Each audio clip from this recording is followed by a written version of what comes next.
flowing through our veins. Sitting in the bleachers in the rain. We've shed a million tears and drank as many old style beers out at the game.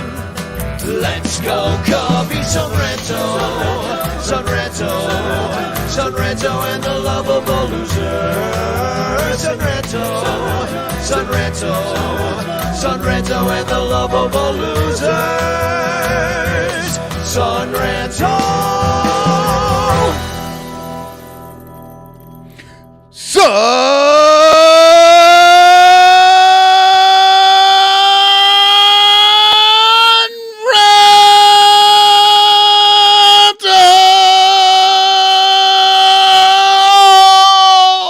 Jesus Christ.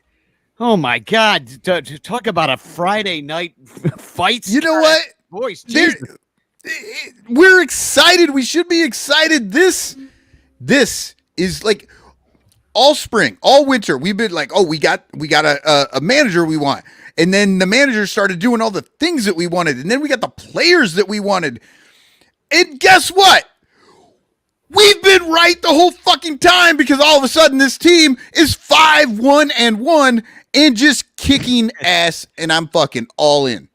Well, I'm all in too, and I'm all into being on the Son Ranto show tonight. This is brought to you by the Bleacher Bunch production on the Fans First Network, and especially our 109 Patreon supporters. Thank you very much for your support. You can find out how to become a Patreon supporter at patreon.com/sonranto. And I'd also like to welcome our newest patrons, Moni, Cole, and Ann. So thank you for jumping on, and really appreciate it. Plus, I want to shout out our super duper ranters, Blake Beard's Tickets, Rogue Wave Creative, and Mike Waller and the Cubs PS Plus podcast, and also our Patreon Prize of the Month sponsors, Matt Cameras, Permanent Paintings, and In the Clutch shirts. Hashtag Chance in the chat if you want to win a Frank Chance postcard sent to you by me with a message of love and doom. But, you know, before we really get started here, yeah, exactly. Crack that beer, IFG, and let us know what y'all drinking. So what y'all drinking out there in Ranterland? Yeah, let us know. I love the stories. I am drinking from Stoop Brewing right over here on, I think around 52nd Street or something like that here in Seattle. I have got Sticks and Stones, a bourbon barrel-aged stout. I have never had this before. I'm very excited. So let's see how this... Bourbon barrel-aged stouts are really just flavored bourbon. Yeah, exactly. Those things are so strong. Yeah, Sticks and Stones, it might not break your bones, but it will break your liver. It will, yeah. You may fall off of your chair and break a bone that way. Yeah, so here we go. IFG's hitting it good after work right now. Yeah, this one weighs in at 11%. So ooh, hey. Double digits. So hashtag Chance in the chat. I did want to put that. I see Everett out there. Hashtag Chance. Bill Sugas out there. Roberto. That's Captain Cubbo to you. Hashtag Chance. Lisa's out there. Hashtag Chance in the chat. And but first, I want to say a congratulations to our good friend Bo Spencer, the 1 million Cubs project, baseball card project. He did it. Yeah. 1 million cards. He made it. Hi. Did it, and they put his name up on the marquee. I'm showing a picture of it right now to the podcast listeners. They put congrats on 1 million Cubs, Bo. And he was just only that's amazing. He was 3 cards away just the other day, and then a Starlin Castro superfractor arrived. Now I have no idea what a superfractor is, because baseball cards have come a long way ever since I collected them. But superfractor sounds awesome, though. So like a refractor is shiny. The superfractor, there's like a design in the back. It's really super sparkly and really pretty. Ah, okay. Is that like those pens that you turn upside down and the lady gets naked? Or is that like a little bit like that? That's a super jacker. Yeah. Well, they don't make those anymore. Those are you jump past me and my beer, Danny. I'm shouting out Reunion Brewery here in Iowa City in Coralville. This is a Juice Factory pale ale, 6%. These are excellent. They taste awesome, and they come in a little cheaper than the Easy Eddies. So if you're in Iowa City and you're like, I'm going to grab an Easy Eddy because those are kind of the local big thing around here, get a Juice Factory. It's going to be cheaper. It's just as good. And it tastes pretty much the same thing.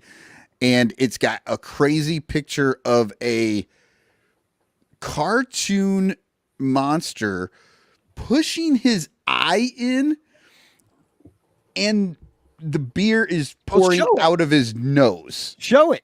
I'm trying, but it's like, yeah. They have all these, see that? It's like he's pushing his eye in and then it's pouring out of his nose. And I have to say, it's disturbing. I usually drink these out of a glass because I don't like the can. It creeps you out. Like, yeah, but I'm shouting out all the Iowa City stuff tonight. I got my Stokey Smooth on. The Hawkeyes are in the Final Four. They're going to start in like 20 minutes. I got the Hawkeye Cubs hat that I got from Corey Furlong. Like, let's go Hawks. I'm going to have the game on over here on this side. So if you see me always looking, that's what I'm doing. Yeah, don't worry. We'll keep you abreast of what's happening in the game. See, I don't even care about basketball at all, but I know a lot of you guys out there do. Corey says, need this over in 20 minutes. Iowa starting. Yeah, good luck with that. This is the Sun Ranto show, you idiots.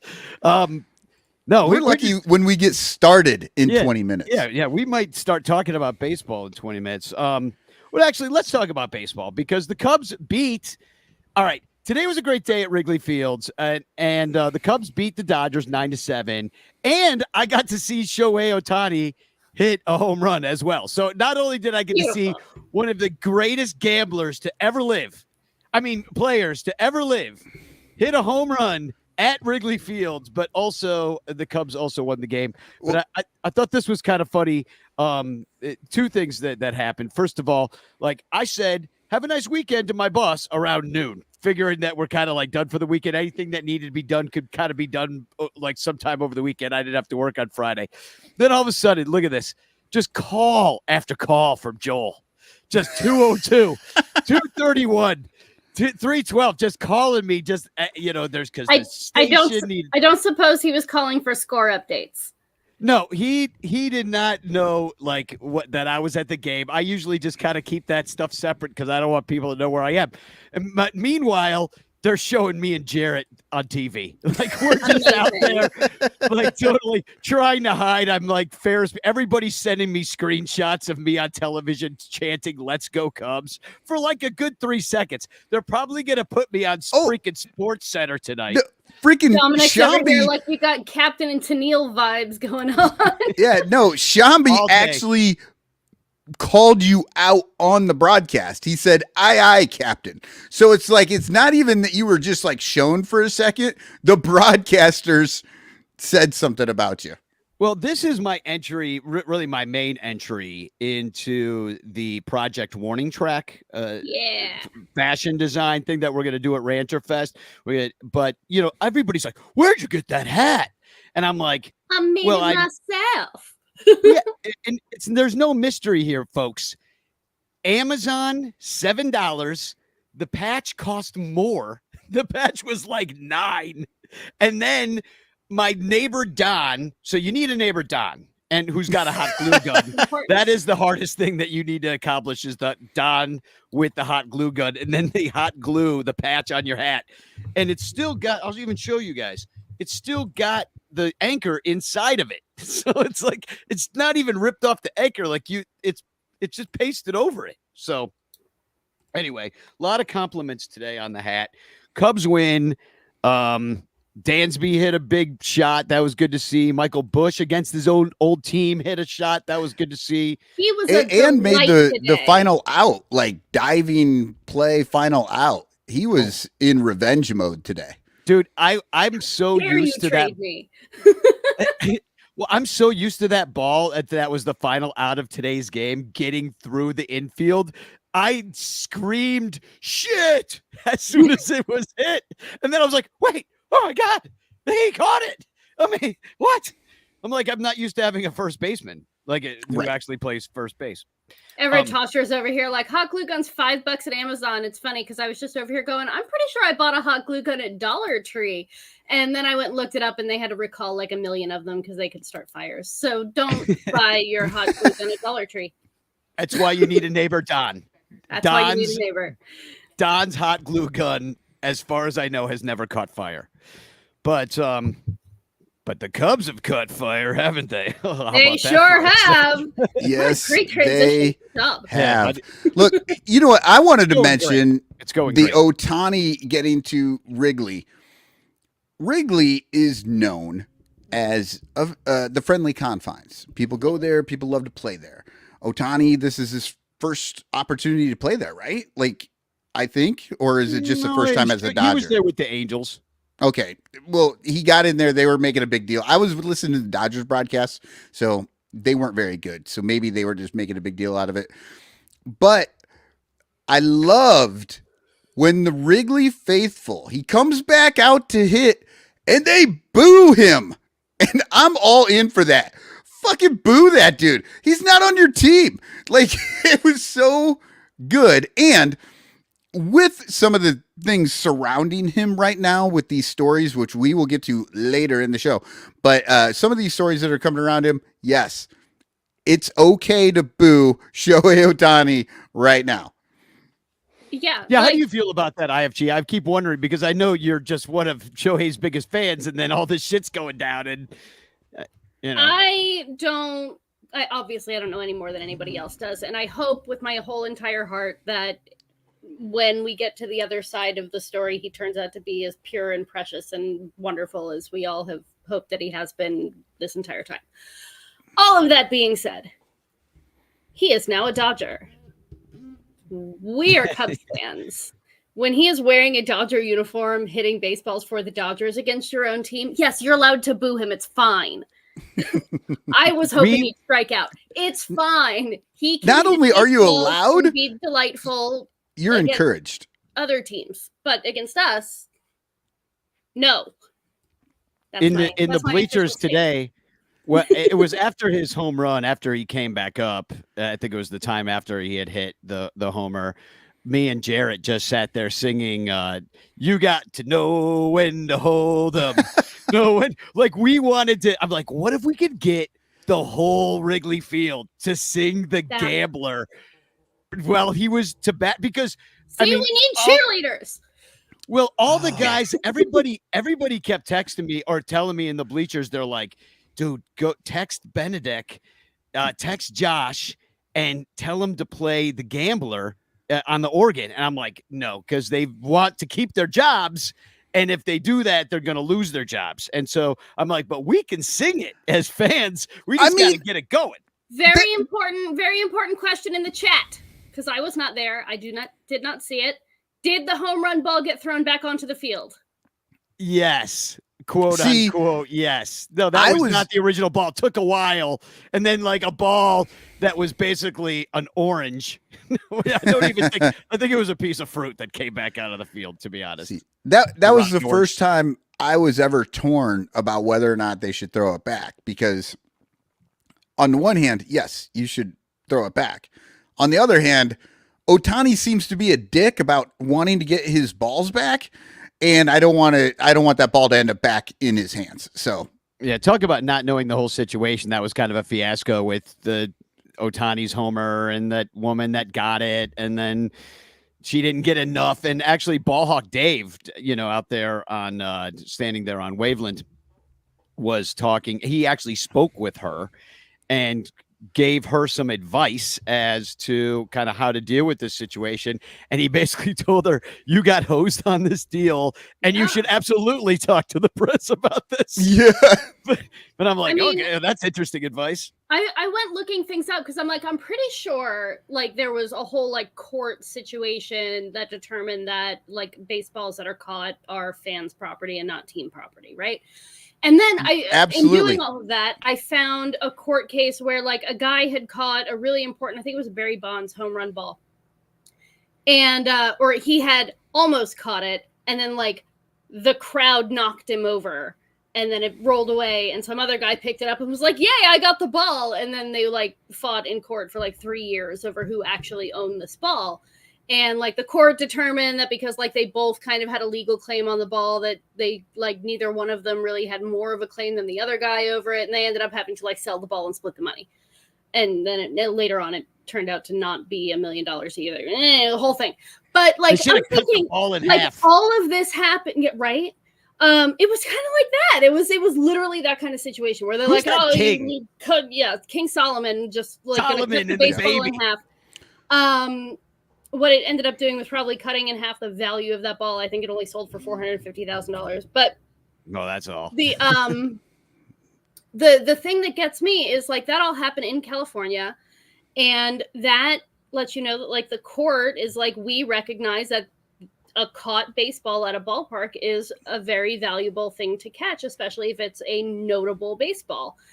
So like the value of that ball is assumed, but you have to be able to prove that that's a ball that was caught in that situation, right? And that's by doing that, you know, that's what they do. They authenticate the ball right there, and they say, "Hey, this is the ball that, you know, Barry Bonds hit for his 8 billionth home run," or whatever. And with the Dodgers refusing to do that, I'm not a lawyer, but I do like think about things, and I'm like, is that a deliberate effort to reduce the value of that ball that is no longer their property? They are materially damaging the value of that ball by refusing to authenticate it. Yep. Yeah. Well, and I think I heard that they wouldn't let her leave the ballpark. Like they separated her from her husband, is what I've separated her from her husband. She's not allowed to leave. Like it's arguably kidnapping. Yeah. Like yeah, it's a total bullshit situation. And you know, he's not coming out to a hot 24, right? He is having a rough time in the court of public opinion. I think he got that 700 million. He's going full on Mr. Burns, and you know, he's just like, I've got all the money and I can do whatever I want. But as for the court case, as for talking about if the ball, who it belongs to and all that stuff, I did do a baseball rabbit hole. One of them's out there and they're being re-released. And on one of them, I can't remember which one, I talk about when that first started, when that whole idea of the balls being the property of the fans, because it used to be you had to give them back. You had to give it back. They would go out there and get the ball from you because they used the same damn ball for the entire game. Yeah, otherwise the game was over. Like, sorry, the guy ran away with the ball. His dog took it. It's third inning. Yeah, sorry, game over. The game's called on a chance of no ball. So let's talk a little bit about today's game, because let's talk about just baseball. Yeah, there was a lot that happened in today's game, including like, let's kind of work backwards a little bit.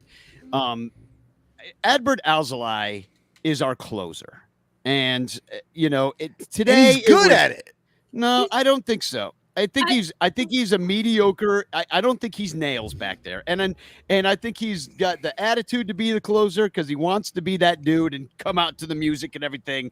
But I just don't think he has the stuff, and I don't think he fits as a starter. I don't think he fits as a closer. He doesn't fit as a middle reliever. I don't even know where he should be. Probably a setup guy, but not feels like a demotion. I don't know. How does everybody feel about Adbert Alzolay as a closer? I feel like we need an upgrade, personally. I like him as a closer. My immediate question would be, who do you think we should have that does better? Yeah, well, like I don't like that question. Like it's always nice to say, hey, we should do better than this, but like literally who? Well, like, see, but I don't really like that question. Just because we may not have somebody better, and I'm not defending Danny in this at all, but just because we don't have somebody better doesn't mean there shouldn't be somebody better. Right, but I mean, like, but that's just not fair. It's like he's asking, do you think he's a closer? Just he is right now because he's the person that's in that position, and I hope he does really well. I think he's done fairly well so far. He's not like he's not infallible. But being a closer is a really hard job. That's why so few of them exist. And really top end closers. I agree. Right. There's like 10, 5. I'm not going to. And there are 30 baseball teams. So not everybody is going to have the best one. I don't have to qualify my opinion at all because I think he's a closer. I thought he was a closer last year. Yeah. And this year, there was no doubt in my mind. He should start the season and be the closer until he can't do it. And I still think he's good at it. Now, he's playing. He's had, was that his third opportunity? Or no, it was just a second opportunity, right? And against the champs, and he did bad. And then against the freaking Dodgers, who are the 27 Yankees right now. Like he has been in 4 games. But has he closed? That's what I'm talking about. The closing. He's had 2 opportunities. He has one save. He has one save. Yeah, and that was today. And he's got 1 blown save, and that was against the Rangers in game 1, I believe. The first game of the year. Yeah. Yeah, game 1. Like, right. I don't know. I have no qualms. Like, I think he's a closer. And could you go out and get a better guy? Sure. But the fucking Cubs won't go out and get anyone. I love Bill Sugas. Wrong again. Bill Sugas in the chat. Wrong again. He says not a closer. We need to upgrade. Ever since Bill had his knee amputated and replaced with a dumb knee. Like most people out there are getting like smart knees and they connect to the internet. Bill got a dumb knee. And he's been arguing, and he's been on drugs for the whole week. And ever since, he's been arguing with me. Nobody knows what you're talking about. Bill Sugas, get well soon. He just had surgery. I am a practical person. If you want to take somebody out of a position, you need to put somebody else in that position. So in the chat, who would you rather have as the closer for the 2024 Chicago Cubs than Adbert Alzolay? And I don't know is not an acceptable answer. You know, you could have like Merriweather back there. He's got really high end stuff. I mean, it's just hard to know how it's you think emerge. Merriweather would be better than I think it'd be about the same, to be honest. I think they'd be about the same. I don't see that big of a difference. I don't think that, Adbert's not throwing 100. I like Adbert Alzolay. I want him to succeed. He had trouble getting lefties out a lot. I would prefer if they moved him like to the 8th inning, kind of like how they did. I'll make this comparison when they got Chapman, they moved Hector Rondon 1 step back and gave him the 8th instead of the 9th. I think that made a big difference. I'm just saying, if we're really going to compete, I would like to get a little bit more help in the bullpen, especially because, and we'll talk about this when we do the bitch clock, there are issues in the bullpen. I like that on the Sun Ranto Ranchers Facebook page when talking about Yency Almonte. The Cubs bullpen pitcher. Well, I'll put pitcher in quotes because it hasn't really been very good pitching, but that he needs to go to where the S's are silent. That's the way somebody put him, which is Des Moines. Anyway, I'm getting off track. So what I'm hearing is we need to write a formal letter to Rob Manfred and ask them to start ending games in the 8th inning because you don't want anybody to pitch the 9th. No. He just doesn't think Adbert is a closer at all in any way. That's what Danny is saying. I think he's wrong. I think he is a closer. Now, if they went out and got some sort of a Chapman-esque person and moved him to the 8th, would that bother me? No, because you went out and got somebody better. That doesn't make him not a closer. I would beg and plead them not to go get a Chapman, but somebody who's not, obviously who hasn't like committed violent crime, then sure, we can talk. No. I'm saying somebody who is clearly a top line closer, but I personally, I think that Adbert right now is a closer. I think he's a closer on any team. Well, can we do a little rakes, flakes, throws, and blows and talk about the rest of this damn team in the week that was? Because I think we could do it within the context of rakes and flakes and throws and blows. It's been a while. Did you do rakes and flakes? Because I didn't do them. Oh, you didn't? Okay, well, we'll make it up on the spot. It's not in the. We're doing today. I'm going to show you how to rake. All right. Let's see what Danny's got for rakes and flakes. Well, we know who's raking, right? Well, I'm going to put up the stats. It's Suzuki. Well, put up the stats, but it's Seiya Suzuki. He's like the best hitter in the entire National League. Dansby's been doing better. Look at Dansby. Look at their stats side by side. Dansby's got the better OBP. He's got the better slug right now. He's got the 2 home runs after the Dansby dong today. Look, both of them have an OPS that starts at 1. That makes me very happy. I'll take Seiya over Dansby. That Dansby. we have too many good hitters on the team. No, that's not what we're doing. We're just. I personally believe.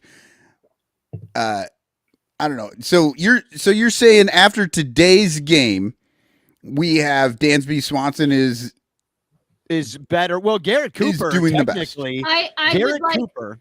I would like to submit the RBI column into evidence because you can't win if you don't score runs, and Seiya has put up 11 of them. Yeah, the Dansby's 4. It's pretty hot when you don't Seiya's pretty hot when people are on base. You get points for getting guys across the plate.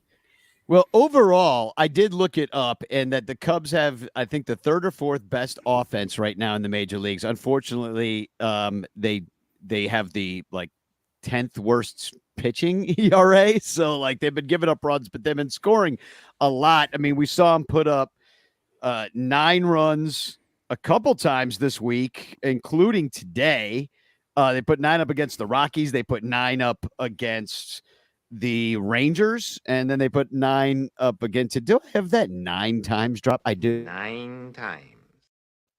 I needed that. Well, and I'll score a lot of runs. It is, and then on the flip side, they've shut the Rockies down, and then they 0 runs, 2 runs. Well, that's all they did. Yeah, they're they're like night and day. You know what I mean? They're just they're either doing really well or they're just not. Well, and even the 4-3 in extras, that was the first game, right? That was only 3 runs, but they had to go, or it was only 4 runs total, but they had to go 10 innings, and that last run is fake. So it's so fake that when I looked up at Drew Smiley's ERA today and it said 0, I was like, what? I thought he blew that game on opening day. And then I was like, oh wait, that doesn't count against his ERA, even though he let the run score. So yeah, that's how fake the run is. Yeah, and that's a damn good team. That Rangers team is really good. Yeah. So they aren't, and I think we knew this coming in, they were not going to be the best pitching team out there. But I mean, what we saw from Justin Steele was great until he died. Oh, yeah, what we've seen from Shota Imanaga is amazing. Yeah, he 9 strikeout. Well, we'll get wonderful. to the the ass man. You're way ahead. The ass man is a new Cubs. You're way ahead. Hero. Hey, you're ahead. Stop talking about. I haven't worried about flakes since my grunge days. Remember them? You forgot what order this happens in. We're not even on the flake. We didn't do our flaker yet. So the flaker is Yan Gomes. He got his first hit today. Congratulations. Good job, Yanni. I have a feeling that remember what happened when Miguel Montero died halfway through the season and his pop time went to 17 seconds. Yeah. I think this is the year for Yan. I mean, last year was ridiculous. He was so good, especially in the clutch, but he's 100 years old like the rest of us, and that's just how it is. David Elliott laughing because I can't remember how to do this segment. Well, I generally write the whole fucking thing out so that I know what I'm doing. You also write out Cubs Pod. I'm like, why? Just tell them what happened in the game. If you leave something out, nobody cares. They didn't watch it. Oh, no. I leave more out when I write it because I actually hit the fucking points that I want to hit versus when I'm just chatting, it takes way too long. Then I got to edit the shit. It sucks. Well, let's talk about the pitching. So, I haven't worried about that one.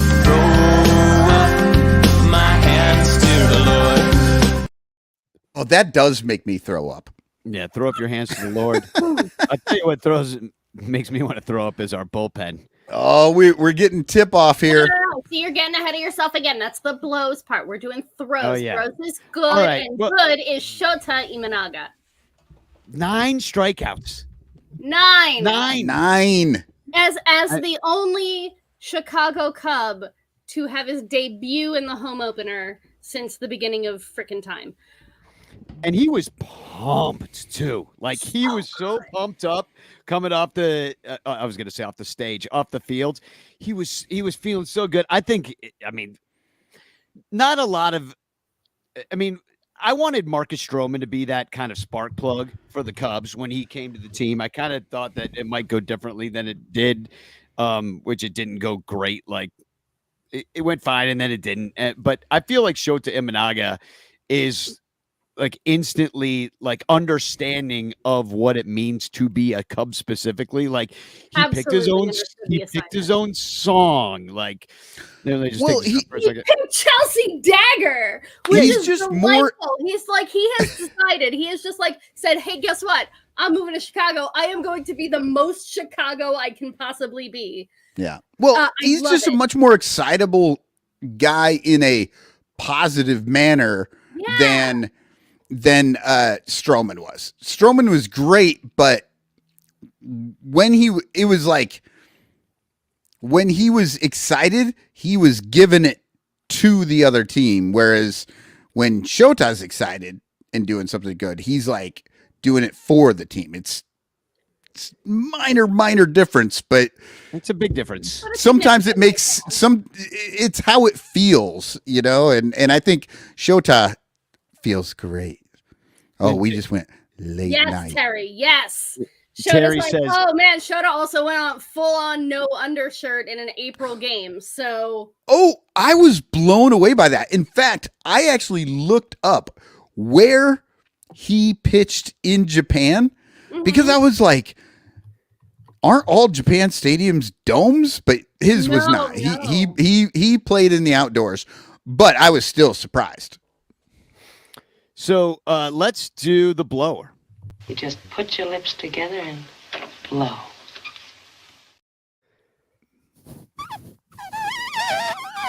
Michael's watching the game. He forgot to tell the blow joke. Well, it's got to be Yency Almonte. He needs to go to where the S's are silent. And unfortunately, he can't because he's out of options. So we're stuck with him or we're getting rid of him. Ben Brown, he went out there. And in his first game, he had a really rough time of it. Ended up giving up quite a few runs in his debut. But then he came out there in that opener game the other day when Luke Little started the game as an opener and then Ben Brown came in. He did a nice job in that game, but his first game wasn't great. I would say my biggest concern from a blowing standpoint is Kyle Hendricks, who's had 2 starts now, and neither one of them have gone very well. I am so afraid that the bloom is off that rose, and it is heartbreaking. Yeah, today he actually sort of those middle innings. The first inning wasn't good. His 5th inning wasn't good. The middle innings he looked good, but he was unable to keep that momentum going. Like he definitely dropped off. We know that he very, very commonly doesn't do well in like the first inning, right? Like I've always been like, hey, if there's anybody that you should have a starter for, it's Kyle Hendricks, so he can get all of his shitty pitches out in the bullpen before you actually get into the game.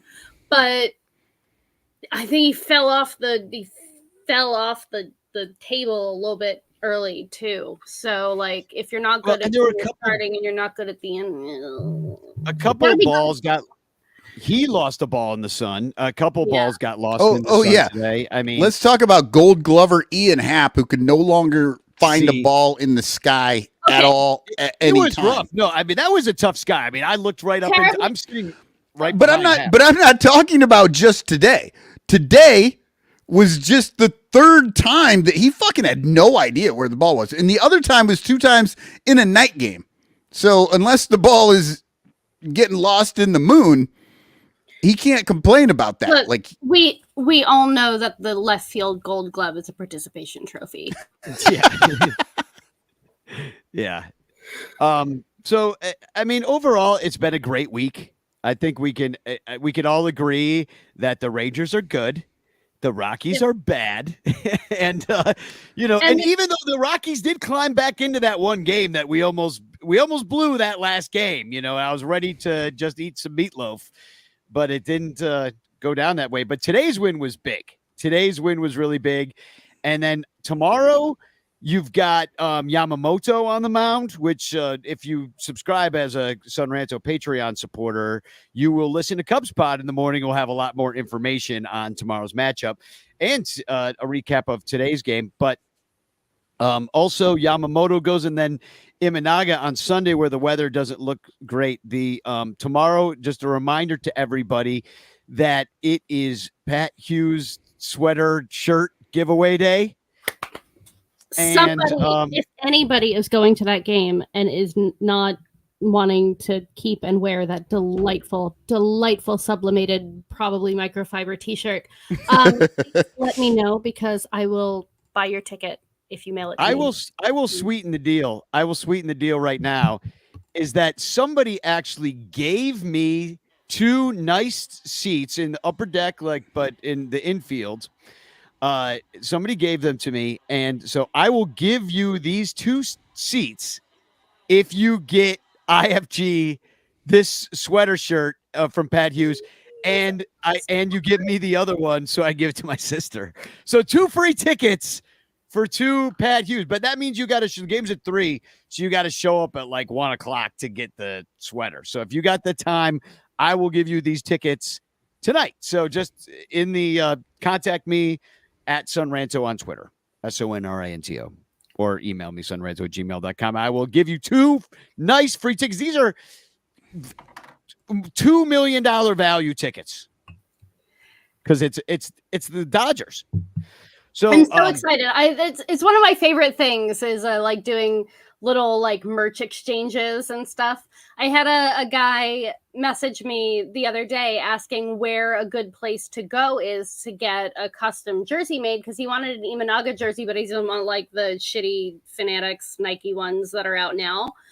And I told him I get all mine from Sports World Chicago. He also brought up Clark Street, and I'm like, yeah, man, both of them, either one, really great, you know.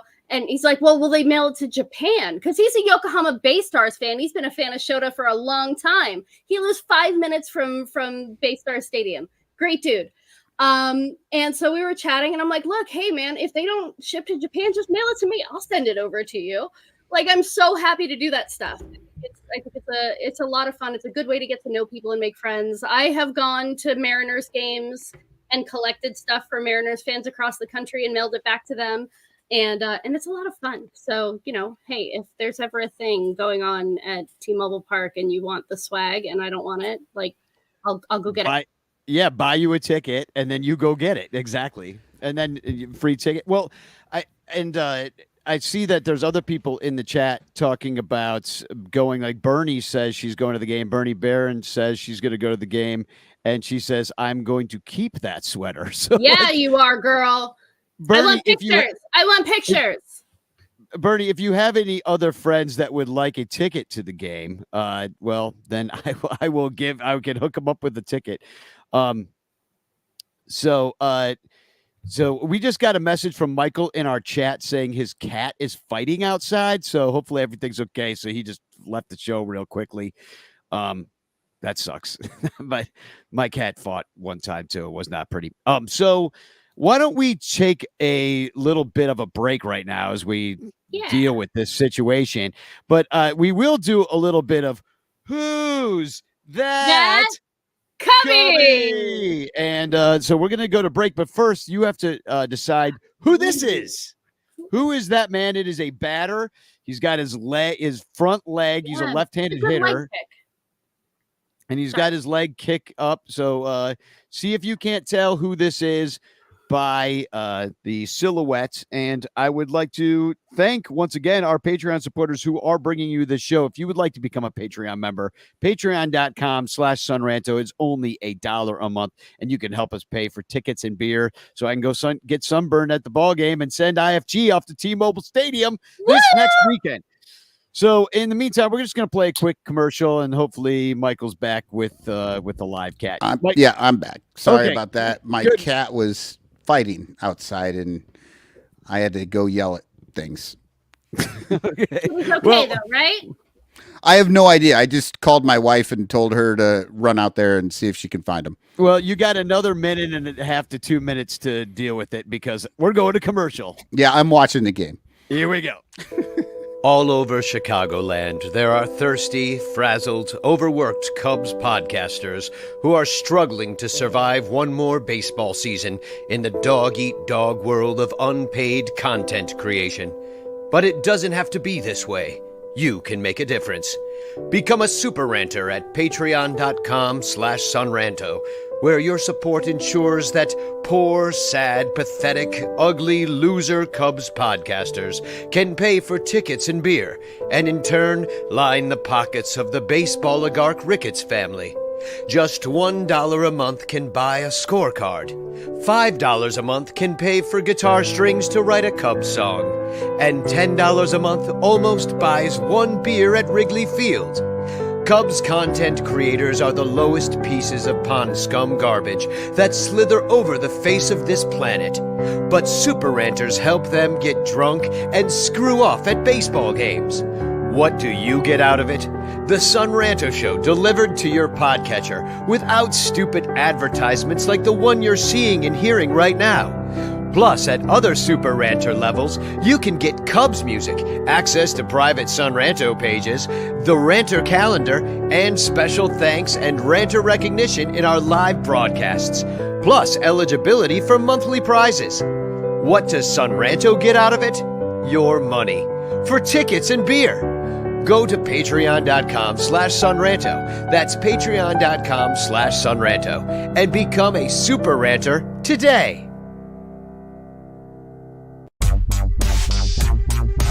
If you like the Cubs a bunch, buy your t-shirts from In the Clutch. We've got all the best styles for you. Dansby, Saya, Morel too.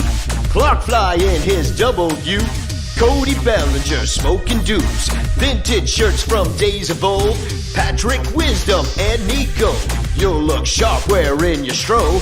10% off with the code SONRANTO. SONRANTO. InTheClutch.com is your store for the most fun baseball shirts on the planet. Don't forget to use promo code SUNRANTO to knock a couple bucks off your purchase. Stack or die, we need more cups. Get it all at In the Clutch. Cause if you like the Cubs a bunch, buy t-shirts from In the Clutch. Get it all at In the Clutch. Get it all at In the Clutch.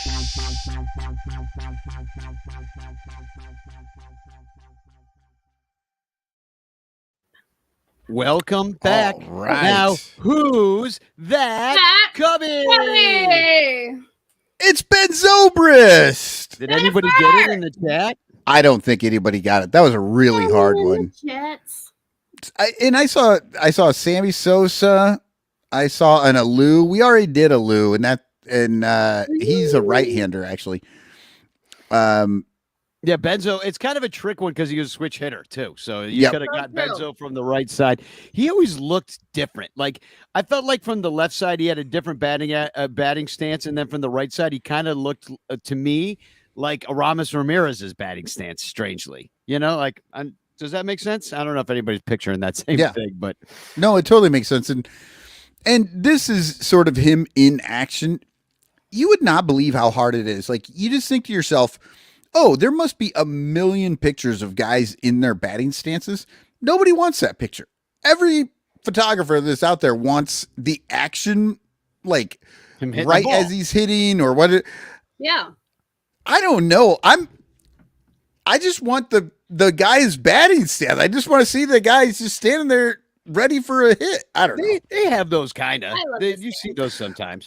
I'm just saying, no, they definitely do have them sometimes, but it's like, I go and I look for these things on the internet, and the internet, if you don't know, has everything, and they don't have these pictures for the most.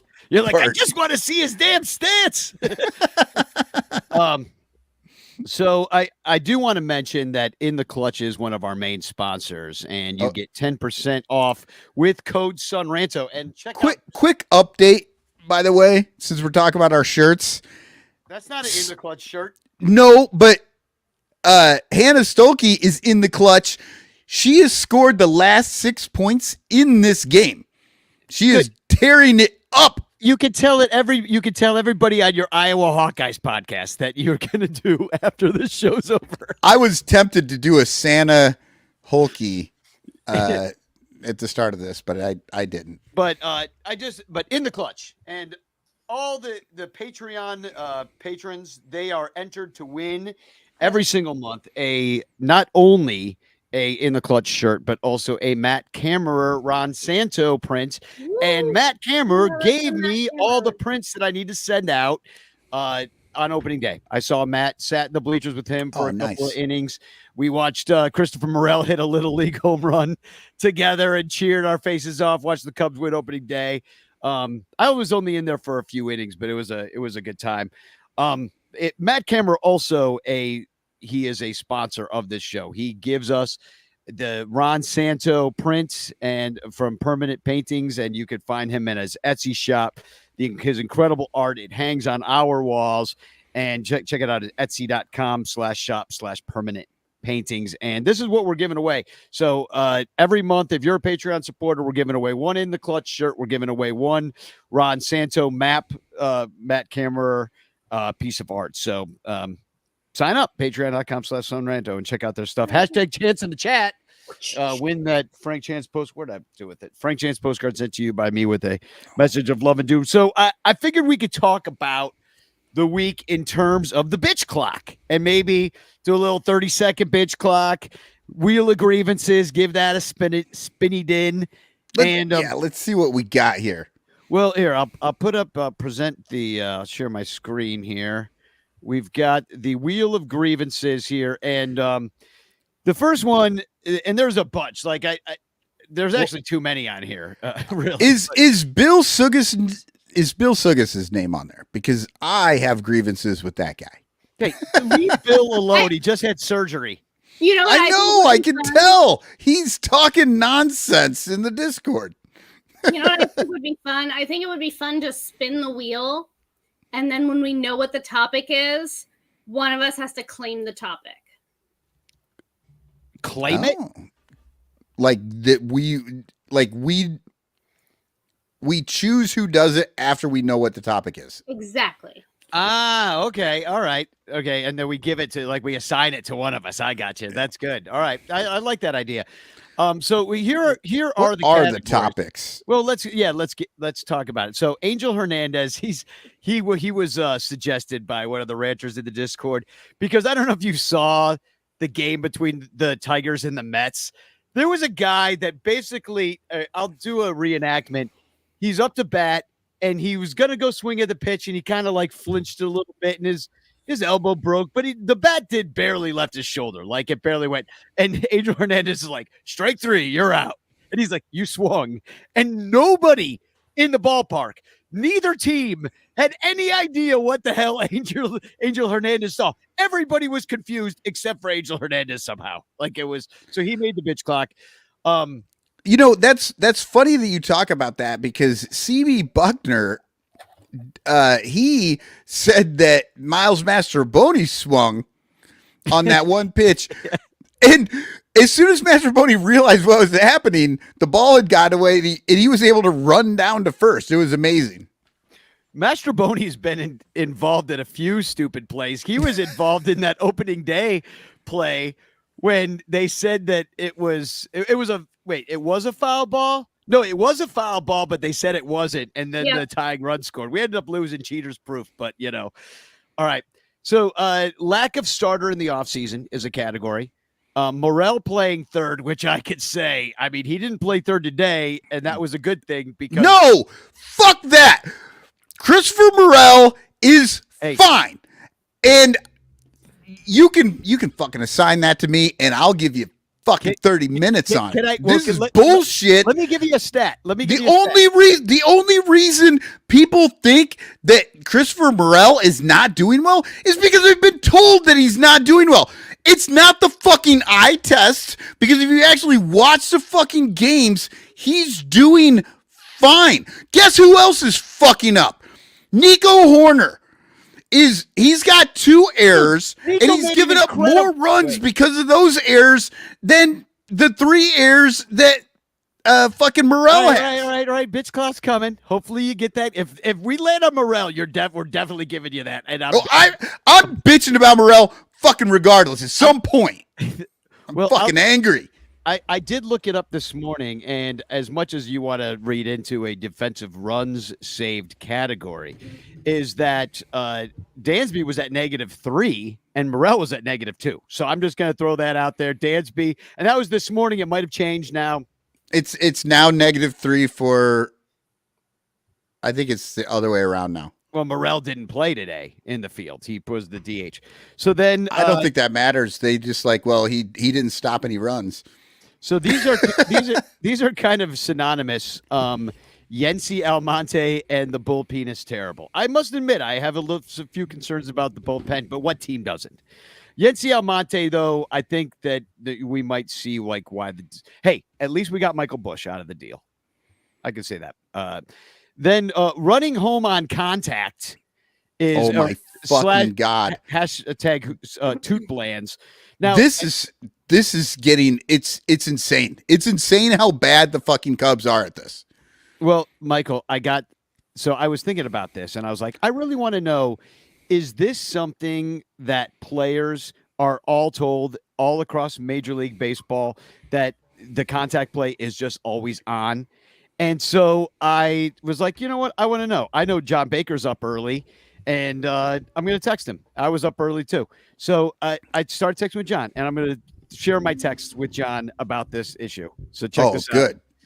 John said, percentages say that you're only likely to score on a ground ball with infield in if you go on contact. If you wait and try to read the play, it is usually too late. Because I said it used to be that guys held up, a little bit and waited to see what would happen. He goes, runners should have a walking lead so they have a running start when the ball is hit. They practice reading a down angle off the bat, and if the ball doesn't come off at that angle, to scramble back to third. So they're like trying to read an angle. It is more successful, the contact play, in the minor leagues because the fielders are not as consistent, but the runners tend to be the same speed. I will look into it more, but it's a pretty standard play across all of baseball. Put pressure on the defense and make them make them make a tag play. I said, thanks. It drives us nuts in Rancher land, probably not because me. We're a bunch of old guys who don't know what we're talking about. Seems like the Cubs fail more than they succeed. Aggressive on the base paths seems to be the choice, but it results in more Toot Blands. And then John responded, we had 3 guys thrown out at home plate on opening day. Thank you. Fucking thank you. This is the thing. Look, I understand what he's saying. Wait if a minute. You want to, if you are going to score, you have to be moving on that. Cotton's just decided he's going to bitch about everything, whether we land on it on the wheel or not. Yeah, exactly. Look, oh, Jesus Christ. Are you new here? I mean, just fucking, this is insane to me. Like, I get it. If you're going to score, that is how you do it. It is how you do it. But if you want to just fucking stay safe and not make an out, then you watch where the ball's going. Well, I think that's interesting. I did not know they read angles. I think that's interesting. That is actually interesting. Wait for that to if that shows up on the wheel, I'm going to claim it. I love the fact that 3 of his guys got thrown out at the plate on opening day. He's like, well, it's a percentage thing. I'm like, yeah, it seems like you shouldn't ever run that. Yeah. See, I feel like the percentage is like 51-49. Okay. What's the OPS of the next guy up at bat? Yeah, I would like to know that before I decided to run. And also, I'd like to know how many outs there are. And like, there's a lot of all of things that when go you're into standing on third base. So, yeah. like, if the chance is 51-49 and the next guy up at bat has got a 350 OPS, okay, then you fucking run. But IFG, that's not what we're talking about. Quit fucking making up shit that doesn't exist. The Cubs run every fucking time. They don't care. It's just like always. They just fucking go, and they're getting thrown out all the fucking time. It's insane. I gotta tell you, man, if I were a third base coach, I would be a windmill. Just never stop. Go. You can't win if you don't. You can't win if you don't score runs. You can't score runs if you don't try. Just go. Well, I have been a third base coach, and I'm just like, what the fuck are you doing? Like, that ball went to the pitcher. You don't run on that. Like, you just don't run on it. The ball went to the pitcher. Well, we had one of those. The next one in the bitch collect, the next category is about the uniforms, Fanatics jerseys. And I thought it was interesting what Andrew Chafin said about it. A former Cub great, Andrew Chafin said, he said, all my life, the uniform felt worthy of baseball at the highest level. He said, you picked that up and it was like, son of a bitch, this is something. Then he gestured to his new Nike jersey in the Tigers clubhouse at Citi Field. But now it's just like, it's just another jersey. There's no special feel to it. You pick it up and you feel like you're putting a freaking crown and a big ass fluffy cape. You know what I mean? Chafin, I'm like, what? I'm like, that sounds actually special. That is a special feel that, you know. No, like it's a costume rather than like it's a costume. A costume Gotcha. rather than a uniform. And Chafin all but side his conclusion, one shared by many players and fans across the majors. He said, they're not bad jerseys, he said. Just in my opinion, they're not big league jerseys. And right. They suck. They freaking dropped the ball. It's embarrassing. So the next one, Boog. And I like this. This was an early TFC about Boog. Sacrifice Fly on Twitter in the evening said, Boog, you cannot get excited for the opposing team. You work for the Cubs. You need to watch out. He blocked me over that. Yeah. Well, Boog but here's the thing. Boog blocked me because I was bitching about him getting more excited about the Braves doing well than the Cubs were in one game. But the reason that happens is because he's paying so little attention to the game. He actually doesn't know which team he's cheering for, and he just gets excited because something's happening on the field. He saw some shoes he liked. Let's see. Oh, Madrigal hate. You know, that Madrigal still gets a lot of hate. And it's fair. You know, he's been pretty good. I think he's decent if they use him right. And Council seems to be doing that. But I did enjoy this comment on Twitter that I saw. Nisei Lounge retweeted Jeff EB Softball. EB Softball said Madrigal left the field because a fat German child got stuck in the chocolate river tube, and he has to sing a cautionary tale about it. Oh my god! Like, that is a deep. I mean, especially when you got that Wonka experience that just happened in London, that was freaking hilarious. Amazing. That is amazing. What a great tweet right there.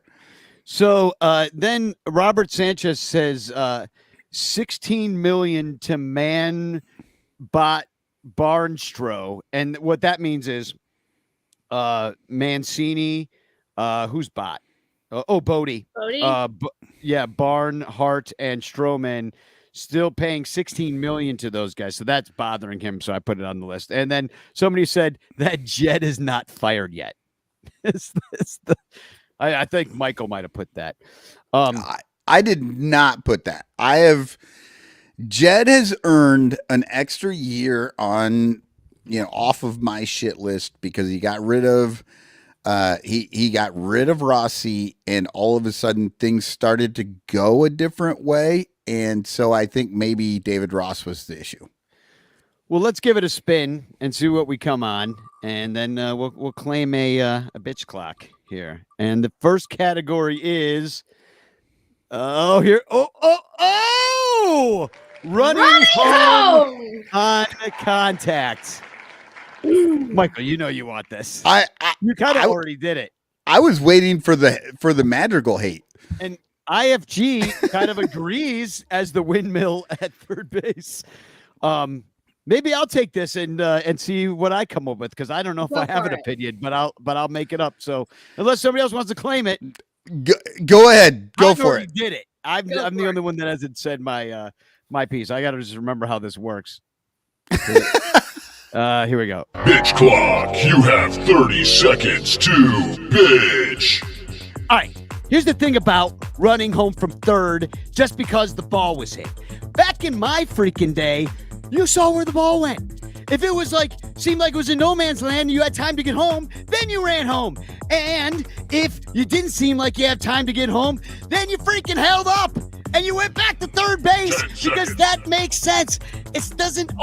If the ball's hit really hard right at the third baseman, and you're standing next to him, he's got the freaking ball. You should scramble back to third. Stop your That's bitching. how that's from the heart, because I didn't know I was going to say that before. I Thank said it. you. Thank Yeah. you. I- You nailed it. That is actually what should be happening. Pay attention. Look, I get what John's saying. What But he's saying, you look at the angle on the thing, but just watch where the ball's going. If footballs are being hit harder these days. Pitches are weirder. Balls are which being means hit harder. that you're more You likely have to get less thrown time. out. You're But more also- likely to get thrown out at home. Are You're you? more if Are the you? ball is hit harder, it gets to the defensive player much What if it, like, faster, and he can throw it blazes home through much their quicker. glove and it's rolling out into the shallow left field. Yeah, it totally and depends you're standing where. there like a dumbass with your thumb in your nose. No, if the ball goes past the fucking fielder, then yeah, you're gonna start score. running and give the left fielder time to throw you out at home. Yeah, no, that's you what have John's to make saying. a Is decision. if You have yeah. 0 seconds to make that decision. No, Yeah. you don't. You have more than 0 seconds. No, I think it's close to 0. It might be less than 0. No, seconds. that's no. If the ball gets past the third baseman, then you're free and clear home. well, that's called a base hit. So Yeah, in my but if brain, it doesn't get past the third baseman, you're gonna get thrown out. Those are the two things. I don't- And if it's Well, going, if here's you're the at thing. third base and the ball comes right at you, how about you just fucking assume the goddamn Major League Baseball player standing behind you is going to get the ball, and you don't start running home, and you look at him, and if the ball goes past him, then you run home, and if he picks up the ball, you go back to third. That's how you fucking play the game. You don't just fucking ball's coming right here and you assume that the guy behind you isn't going to make the play. That's a Major League Baseball player. yeah, he's gonna and they make the fuck up play. all the time. My point is, not only do you. I'm not saying run 100% of the time. I'm saying run slightly less than 100% of the time. The Cubs run 100% of the time. Okay, It's maybe. insane. I don't know if that's true, but maybe. I'm And, not and saying we've gotten I'm thrown not out at home literally- plate 3 out of the 4 times we've done it this year. Okay, that's not 100% of the time. No, they ran 100% of the time, and 75% of the time they ran, they got thrown out. Okay. What was the outcome of the next batter? What is the outcome of the average next batter? Oh, they were getting hits. They were getting hits and getting on base. Yeah, single time? because I was fucking watching the game, and I'm But just like, here's we the would have thing, another you have fucking run. Seiya Suzuki on one of them hit the ball, scored the next 2 guys, and then got thrown out himself going back to first. I think it's, here's the thing is, I don't know if that there is a true answer. Maybe, I mean, if they're looking at it and they're seeing that it's better to try to score that run in that moment, even if it fails 3 or 4 of the time, that it's still worth trying to score that one run. It's That still might be worth the case. trying And because that's IFT's point. Like, who's Yeah. You know what? Maybe guys it's just That's the that's Cubs the point that I'm making, shouldn't and do I it because the understand that you're Cubs. enjoying the yelling right now, but let me Yeah. say something for a second. Yeah. I think it's important to recognize that we actually do have data to support what decisions they're making right now. A run scored is inherently more valuable than a base hit. And if you Yeah. only have at maximum, the best player on your team has got like a 400 on base percentage. So you are at best moving the bases. That's if they're all loaded up. Yeah. You're Okay, but moving the bases, I thought advanced stats was all about the this 27 is basic outs. shit, dude. This isn't even advanced stats. Yeah. I'm not talking about like basic. BABIP or like no. Yeah, I'm they just read saying it. that like on base percentage, right?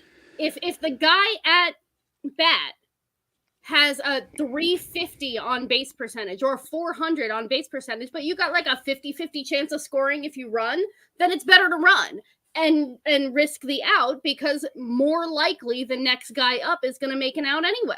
Okay, What- like what- I wait, like but I tried to wait, say Not like earlier. we're going Then, to work like on I tried to say earlier, about it.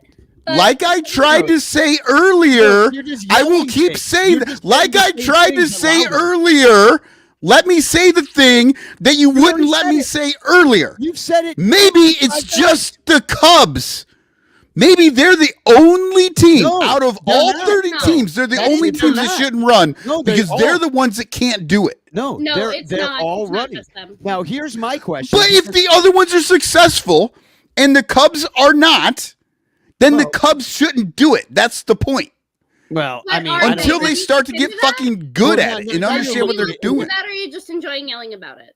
yeah, because No, they're I'm look. individual You players. guys are making up hypotheticals, so I'm not I am making too. up hypotheticals. If the other 29 No, teams are somehow not a fucking good hypothetical. at this, No, then this let is a them real run. stat, The though. Cubs can't do it. No, let me show it to you. From a guy who works for the Pirates, percentages say that you're only likely to score on a ground ball with the infield if you go on contact. Like you have to. try But and score. okay, if you wait, it's too want late. to but he's score not at all, talking you have to about. go in contact. He's not talking about being safe or being out. He's talking about scoring. Yes, Yes, if that's how you you don't win run baseball home, games, if by scoring listen, runs. stop. If you don't run home, Stop. you cannot score. I agree on that. That makes all the sense in the world. If you don't run home, you can't score. But guess what? You're not going to get thrown out there on a bad run. No, you're just Well, gonna be. here's- You have a 70% chance of being left on base. You don't have those numbers. Yeah. Tell me the 70%. They do. That's why they do it like this, Michael. They're Where not is the always- 70%? Where did you 5 minutes ago you Because didn't if know what hit- these numbers if you were. hit Now you know it's 300, you're a 70%. good hitter. That's what I mean.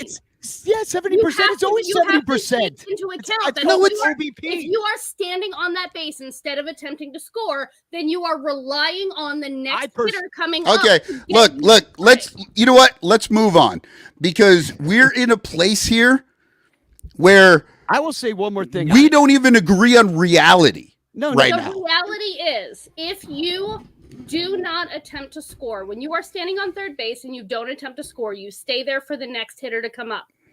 To Then get the out. only way you are going to score is if that hitter puts that ball in play instead of making an out.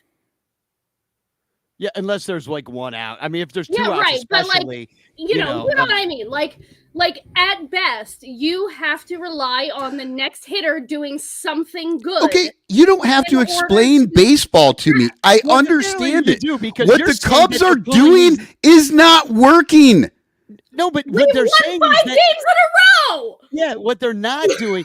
But No, but they got thrown out 3 of the 4 fucking times that they ran, and last That year they might have been worth it. look. I 25% of the said time. let's stop talking about this a while ago, and then now you're still fucking drawing me into this. I'm trying to allow this to move on. yeah, but I want you guys to fight. That's Yeah, why I well, keep it going. This is want it's it- well, this this is a is stupid interesting. argument because Usually cotton. we usually see cotton. what's happening with the fucking Cubs, right. Okay. and it's I not agree. working. So, Well- so here's the And thing. then you fucking put this thing up from John up there, and he's like, "Yeah, 3 of our guys got thrown out going home." But it might have been worth it. It Might have You know still what? might have been worth it. Hey, you know what? The numbers tell you what used to happen. we have Those a numbers very may not be small- happening anymore. 5 attempts is not a reliable sample size. It was all last year. Why does everybody act like the fucking world just started What do you mean, just at the last start of year? every We have a game? different team this year than we did last year, and we have a different manager than we did last year. Everything is Oh my different. were God, starting we have the over same and third base coach, and he's all doing the of same numbers shit. change. No, the third base coach has nothing to do with the guy running He home. really doesn't. I don't, it has nothing to do. But you Yeah, can I mean, just like close your eyes and pretend he didn't say stop. Like Yeah, it's very, I mean the thing here's that the thing. I'm It's very interesting to me, Cotton, because Hey, wait, usually hold when on. we're yelling at each other, we agree, but in this case, we really don't. And I really Wait, do wait, I think got that one it's thing more to say- valuable to put pressure on the defense. And I think it's more valuable to move on from this topic. I would rather watch somebody try to score and not do it as a fan. I would rather watch somebody try to score and not make it than stand on third base twiddling their hair and stuffing it in their earlobes. I love how the world works in this situation. The guy's not even leading off. He's standing on third. Yep, just Like not even fucking paying attention. He's standing on third having a conversation with Shambi in the fucking booth, and neither one of them is talking about the game. Well, that's what this is. That's what you're saying. Here is And I'm saying just pay attention to the fucking game. And when the ball comes to the third baseman, don't automatically run on it because he's going to throw you the fuck out. One of like the 5% of times that I think it's not worth it to try. Like if the third baseman already has the ball in his hand, yeah, don't run. Here's why everybody's wrong. Can I tell you why everybody's wrong in this situation? Because the more people play the game in a certain way, the more they will defend against that thing. So if everybody is running home every single time and everybody knows that that's what's going to happen, then the infield will play accordingly and expect certain things. But it will really fuck them up when they don't do it. What's that? I said, but it would really fuck them up if they didn't do it. Right. Well, and then they end up making chaos happen in some other way. Well, the more that you do a thing a certain way, the more the stats start to skew in that way, and then you guard against that. Oh, everybody's throwing a slurve. Okay, now we all learn how to hit the slurve, and then the game changes and changes and changes. It used to be when I said on the bitch clock that they used to hold up and take a look to see what was going to happen, and maybe when the guy started throwing the first, then they tried to scramble home after that. Was this when throwing 90 was fast? Yes, it was the same exact era. So but it used to go differently. Slow. That's the thing. Like this is a different universe of baseball. Like the kinetic energy going into a baseball when it leaves the bat is way different than it used to be 15, 20 years ago. Which I agree, because it's getting to the fielder a little bit faster. It might be more, it might be easier to throw that guy home. Time to make the decision whether to hold up or run. And less time to get home if you're going to run. So because you get that walk lane. Anyway, it's interesting because the numbers are going to change over people doing it 100%. A certain way. Yeah, so now it's going to change back. But it's fun to watch. All right. And I'm here for fun. Yeah, exactly. So I think we just did the whole bitch clock on this. I think we did. Joey I think we need to take another break because I'm freaking. And I'm pretty sure it is. Yes. So, Michael, how's your basketball team doing? Not very good. They're losing 30-22 right now. Okay, but that's like 5 minutes in basketball hours, right? No, that's they've got 2 minutes left in the first half. Oh. 3 3-pointers. They're right back in it. Totally. Oh yeah, I think Iowa can still win this. I don't know anything about that. At the moment, they're not doing well. So, Cotton, I checked out of this conversation a while ago. I kept trying to move the fucking show on from this. No, we're out. I tried to like basketball once when I was in high school to impress a boy, and it didn't work, so I gave up. Yeah, that's what happened to me too. Listen, I lived in Chicago during Michael Jordan's heyday as a teenager, and I still don't give a fuck about basketball. That's how much it did not work on me. Literally the greatest player to ever live. So, Michael, before I think we should end this segment with I found your burner account, and okay. I believe it's this. Matt Harris, is that your alias, Matt Harris? He said, my alias is Harry Matt. That guy. I asked for bitch clock topics, and Matt Harris responded. He said, "The extra inning rules are stupid, fake baseball. Of all the rule changes, this is the only one I hate. The Cubs could win 20 straight extra inning games, and I still feel this way." Yep. No, and that's your man. Except for the fact that he's like, of all the rules, this is the only one I hate. I hate a lot of the rules that they changed. Yeah, I hate a lot of the rules. But this is the worst one. And we had a little conversation about this maybe in text the other day. I will say, believing, I lie to myself and I just say it's a tie. And I know at the end of 9 innings, I'm done with baseball. I do not watch beyond it. And I can guarantee if you do this, it is uplifting. Like you don't you're not going to see them win, but if they win, you're going to be like, but there was a runner over there and it's weird. or you're not going to see them lose, which is actually even more annoying because there was a runner over there. Exactly. It's not real. So and you have a whole lot of people trying to score from third base. So yeah, and I turned the game off. It's fucking like 9:30, and I just go home. In the comedy business, they call that a callback, I believe. Yeah, But Well, we were no, talking about it in the I watch bleachers a lot today. of I watch a lot of other leagues too, and like I've said it before, and I'm sure I'll talk about it again. But in Japan, like they just let you play the game, and if nobody wins after 12 innings, they call it a tie, and bada boom. And like I would to prefer me, that. seems like a very logical solution. Like 12 innings is enough. Most games are over before 12 innings. If you look at the many thousands of baseball games that have been played since for fucking ever, like I think only 20 of them, I think at this point, have gone past 12 innings with an unlimited like amount of time to score runs. So like calling it at 12, like if you didn't win after 12, nobody was the better team. Now you've just tied.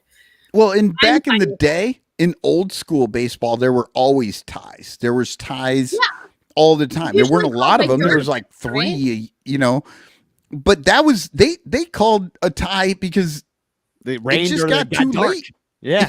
Yeah, There was a riot. Yeah, no, the game was called due to darkness, and that's why I don't feel like in my purist side of my brain, I don't feel like that affects.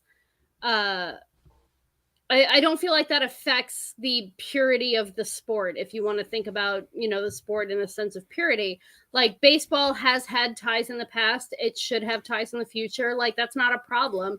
Adding fake The base Cubs, runners the that year did that they not won the earn World their- Series had a tie. What's that? The year the Cubs won the World Series, 2016, they had a tie. They called the tie. last. Yeah, Called it due to darkness, right? I don't remember what I mean, it it was in was, the but they. fucking- Then Or what- maybe it was just that they didn't play the last game. I don't know. There was a No, there was a tie. Yeah, I think it rained.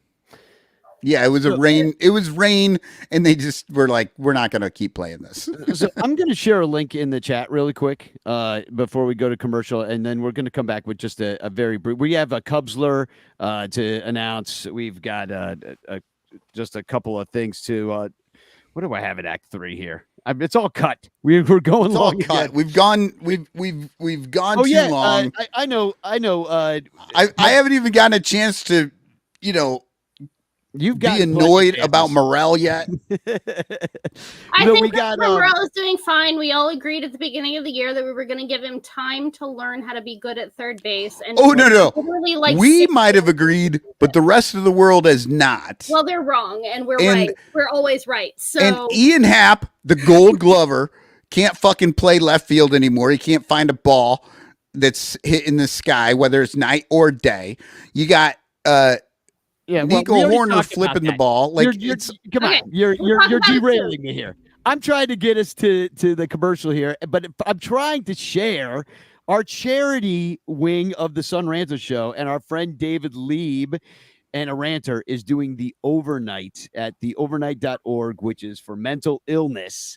And this is really cool. you can sponsor him. I'm not sure where he is right should. now, and let me check his page here. It looks like he's raised $1,406 out of his goal of $2,000. So this is going to take place. It's a 16 to 18 mile walk through Manhattan overnight. And let me tell you, Manhattan overnight. I've done this. I did it without pants one time. Anyway, please support David in his quest to raise money for a great cause. But I'll leave you with this on morale, is that somebody did have some comments out there because I was talking about morale. I got to get rid of this comment so I can see it. Oh, good. so, we're angering the conservatives. It's Well, exactly yeah, what I was was just, all I said was my favorite part of the Cubs lead was thinking we were going to win one of 3 games. It was just like an innocuous comment. And then somebody said, Morel at third is a joke. This manager is showing his liberal tendencies, just being stupid, thinking equality and everyone is equal junk. The kid is a bum. I'm like, whoa. what does that even mean? That escalated quickly. I'm like, Wait, and is Would Nick Madrigal approve? That's what I was of wondering. being used as a racist talking point. I think we should ask him. which Like- part? Which? Wait, That escalated quickly. yeah. Which part? Which racist part of it makes sense? Like, I don't know. The whole thing confused me. Yeah. So, all right. I'm just going to play one quick commercial and then we will be right back. I swear to God. Okay.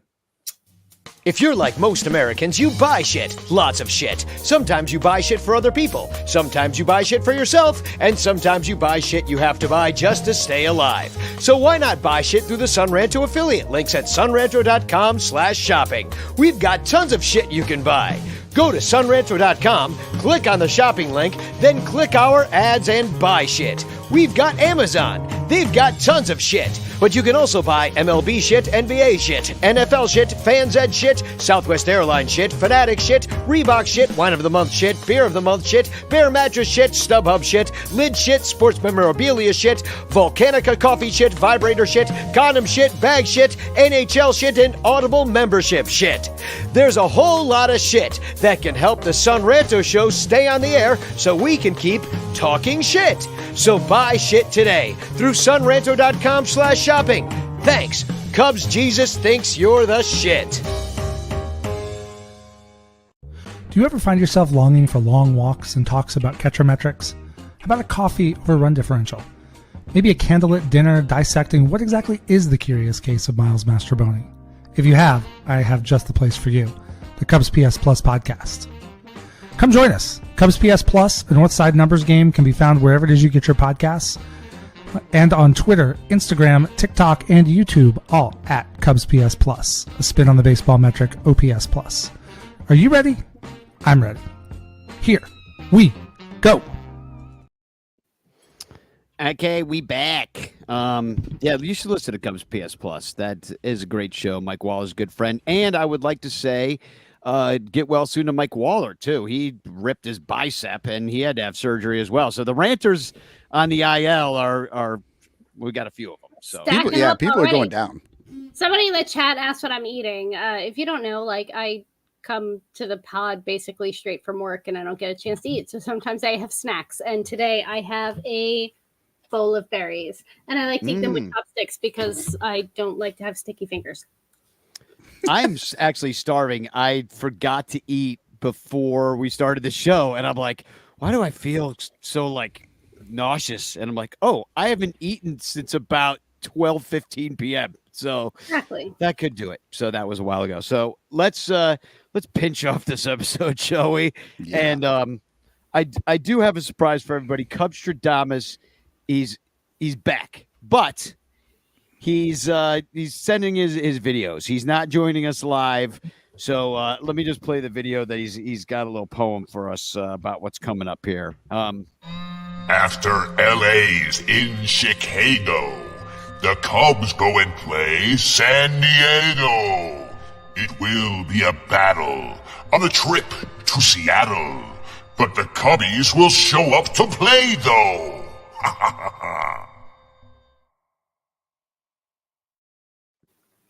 I could smell that even though it was a video. Like, His hair smells. he can't seem to get far enough away that I can't smell him. It's so weird how his stink just he's like a walking Dutch oven.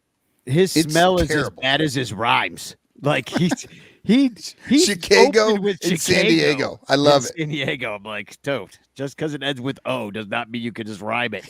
But it's true. The Cubs go to San Diego on Monday. I got my family who lives out in that area. They're going to go to all the games Monday, Tuesday, and Wednesday. And then they head out to your neck of the woods, IFG, and you'll be at all those games. Yeah, somebody should come say hi. Hey, if you're going to be in Seattle for the Cubs games, like let me know and we should hang out. Half price beers in the bullpen up to a half hour before game time. Well, There you go. Show up early, get drunk. You get to see Imanaga, so that's cool. I think I'm he's very much slated looking to forward to pitch that. out there. Yeah. Jordan Wicks, I think, will probably go. Jordan Wicks is going tomorrow, I believe. Is that right? Yeah. Yeah, I think it's Wicks and then Shota and then whatever else. Showed yeah. So that'll I'm kind of kind repeat of itself sad, next honestly. weekend. I'm kind of sad that we don't get to see Yamamoto versus Imanaga. In Managa. Because It I almost went and happens. looked. I went and looked. Somebody asked on Twitter, so I had to go back and check. And I looked at both of their like whole history in NPB, and they have never faced each other. They were in different leagues.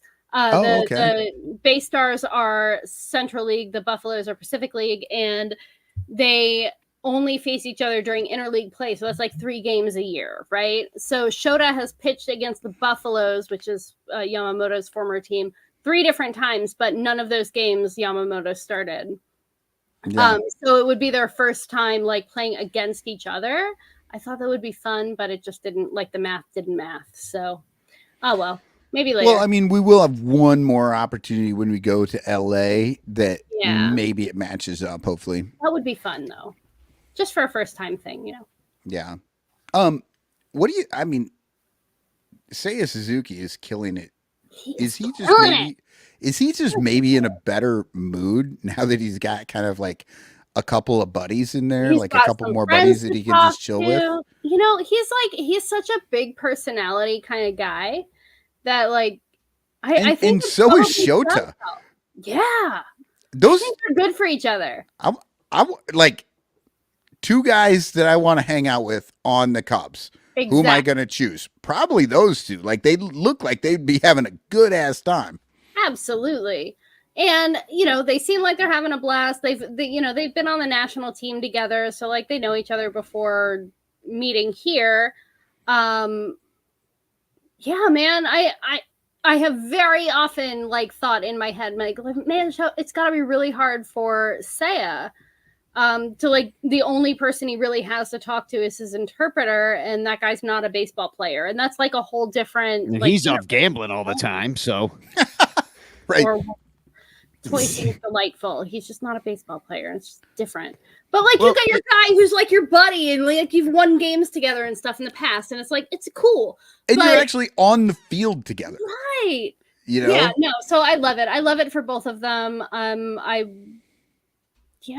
think it's great, and I'm very much the other thing. Seeing them all here in Seattle. Seiya Suzuki, he is entering his 3rd year too in the league. So I'm expecting a monster year because of that. Because I mean, we're talking about a batting champion in Japan, but he wasn't the batting champion the first year. Now he knows all the pitchers. So now he'll be out there, and he's having a monster year so far. So it would be really interesting. I know last year he was struggling a little bit, and Danny, you were out in front of everybody saying he needs a break. He needs a break. He needs a break. He finally got a break. He just sat on the bench. It wasn't an IL stint or anything. He sat on the bench for like a week. And when he came back, the switch had been flipped. Yeah. And, I mean, I think that's maybe one of the more interesting things that nobody knows about. Like, I would love to know what happened in that week. Like, he said it. No, he said recently what happened that while he was on the bench, there was like I forget. Oh, he hit a home run off a position player, and he said it got him right. What? Yeah. I heard this very recently. I forget where I heard it, but Seiya Suzuki said he hit a home run off a position player, and that's what did it. It's somebody in the chat. If you heard, he's like, somebody threw me a fastball at 69 miles per hour, and I thought to myself, nice, and I put that bitch out on Waveland. But then he spent the entire off season in Japan. Like he made a whole huge round of the like Japanese media. He hung out with players. Like he was doing a whole like everybody is proud of Seiya for being as great as Seiya is kind of tour of the country before he came back. And he's got a new baby. He's like really like in Chicago now, like he wasn't really, when he first started. And then now he also has a new friend here who also wants to be all part of it. Like it's right. He's got the fun little my little baseball gif, and I love the fact that he's like really finding a place. Yeah, no, I'm really I love that too. I just and what Danny was saying, if you hit ball off of a position player and that got him right. I just feel like something had to have happened, That's or what he had to talk to somebody. Like that's what he said. that would be. I mean, that if that's what did it, that is super surprising. I mean, it might be totally random, and he might have been like lying too. But I would like to look at actually. Let me. It's a player that he particularly hates. Well, I'll tell you what. I will look this up because it shouldn't be too hard to find. I hit a home run off of this one guy just to fucking rub it in a little bit more. It had nothing to do with him, but he's like, I just want him to hate himself. It got me right though. Well, why don't you do the Cubsler while I look this up? All right, I'll do the Cubsler here real quick. All right, we had 5 correct answers last week on this Cubsler. A wig wearing sunglasses on set. All-star after losing his job. Walked off his MLB career versus Astros. Landed on a SoftBank. So, if you want to know the answer to this, it is the great Brian LaHare. And the answer is right there in the first line. A wig wearing sunglasses on set. If that's not L.A. hair, I don't know what is. It's Cousin It. I was like trying to think, is it like somebody with the last name Cousins? I'm like going, I'm looking up every player I've ever known who played for the SoftBank Hawks. I'm like going crazy trying to come up. There ain't nobody named Cousins who played for the SoftBank Hawks. Who the fuck is this? That's hilarious. Yeah. No, so that one was the one line that would have given you the answer if you could have thought out of the box saying L.A. hair. But then the All-Star after losing his job in 2012, or was it 2013? I don't know. Now I'm fucking forgetting because I've had 3 beers here. But he was having a great year. He'd hit 13 home runs. He was batting .286. He was tearing it up at first base. And then they're like, you know what? You know who'd be better than him? Anthony Rizzo. And he lost his job in late June with a .286 batting average and 13 home runs, having a great year, to Anthony Rizzo. And they moved him like out to right field. And then like a week later, he found out he made the All-Star team. So he got the All-Star team after losing the first base job. And then he walked off his MLB career versus the Astros. His last game with the Cubs that year against the Astros, he won the game with the single. He hit a single, walked off the game. They won the game. Everybody got excited for him. And he never played again in a Major League Baseball game. He played in some minor league stuff or whatever, but the next season he played for the SoftBank Hawks, and that's how he ended up landing on SoftBank. What year did he play for SoftBank? Either 2013 or 2014. Wow. So, yeah. So, that was the answer. That's how all the clues work together to become Brian LaHare. And look, some of you guys said you like to hear what the hard stuff is. That's what it is. I think that was a pretty hard one, but we did have 5 correct answers. Who do we got, Danny? All right, let me share. I'm still looking for this stupid home run that Suzuki hit. I swear to God, I heard this. Did I dream this? Because he hit home runs at that time in 2 blowout games. And I'm okay. Then one of those. Then before we pick the winner, I'm going to move on to. No. I was going to pick the winner right now. Okay. Oh, you got it. Okay. Yeah, here we go. We're picking a winner.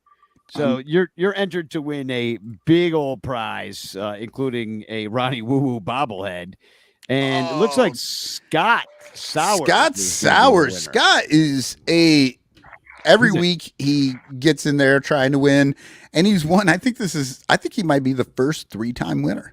Oh, congratulations, He Scott. has won a number of these. You got to keep going because I am putting all of these names into anybody who gets a correct answer gets put into the grand prize game, right? So you won't get the weekly prize, but end up. Oh my God, they are tied. Yeah, Terry E says Iowa and UConn tied. So Iowa was down by 6 at the half. what did I say? And was now gonna they happen? are tied with UConn Because they scored points. because Iowa's freaking awesome. This is an amazing. This is great. Okay, I'm in a much better mood right now. Well, you got to do And- the other Cubsler. Okay, let's do it. So we've got a new Cubsler. This is number 13. If you think you know the answer, send an email to sunranto@gmail.com with Cubsler 13 in the subject line. Makes it so much easier to find you. An all-star in 61 before expanding, like a sailor eating spinach. Hired in 88, honored in 89, done in 91. His head made helmets mandatory. An all-star in 61 before expanding, like a sailor eating spinach. Hired in 88, honored in 89, done in 91. His head made helmets mandatory. All right, and we will put that up on the Discord page. I'll put it out on Twitter a couple of times during the week.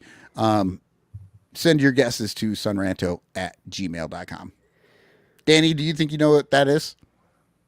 No. I made that when I was like, Danny's going to know this one right off. Let me look at it again. Oh, you're not paying attention. No, I was all-star at 61, but all-star at no, okay. I got to think about it. Right. Okay. So I do know who it is. I do know who it is.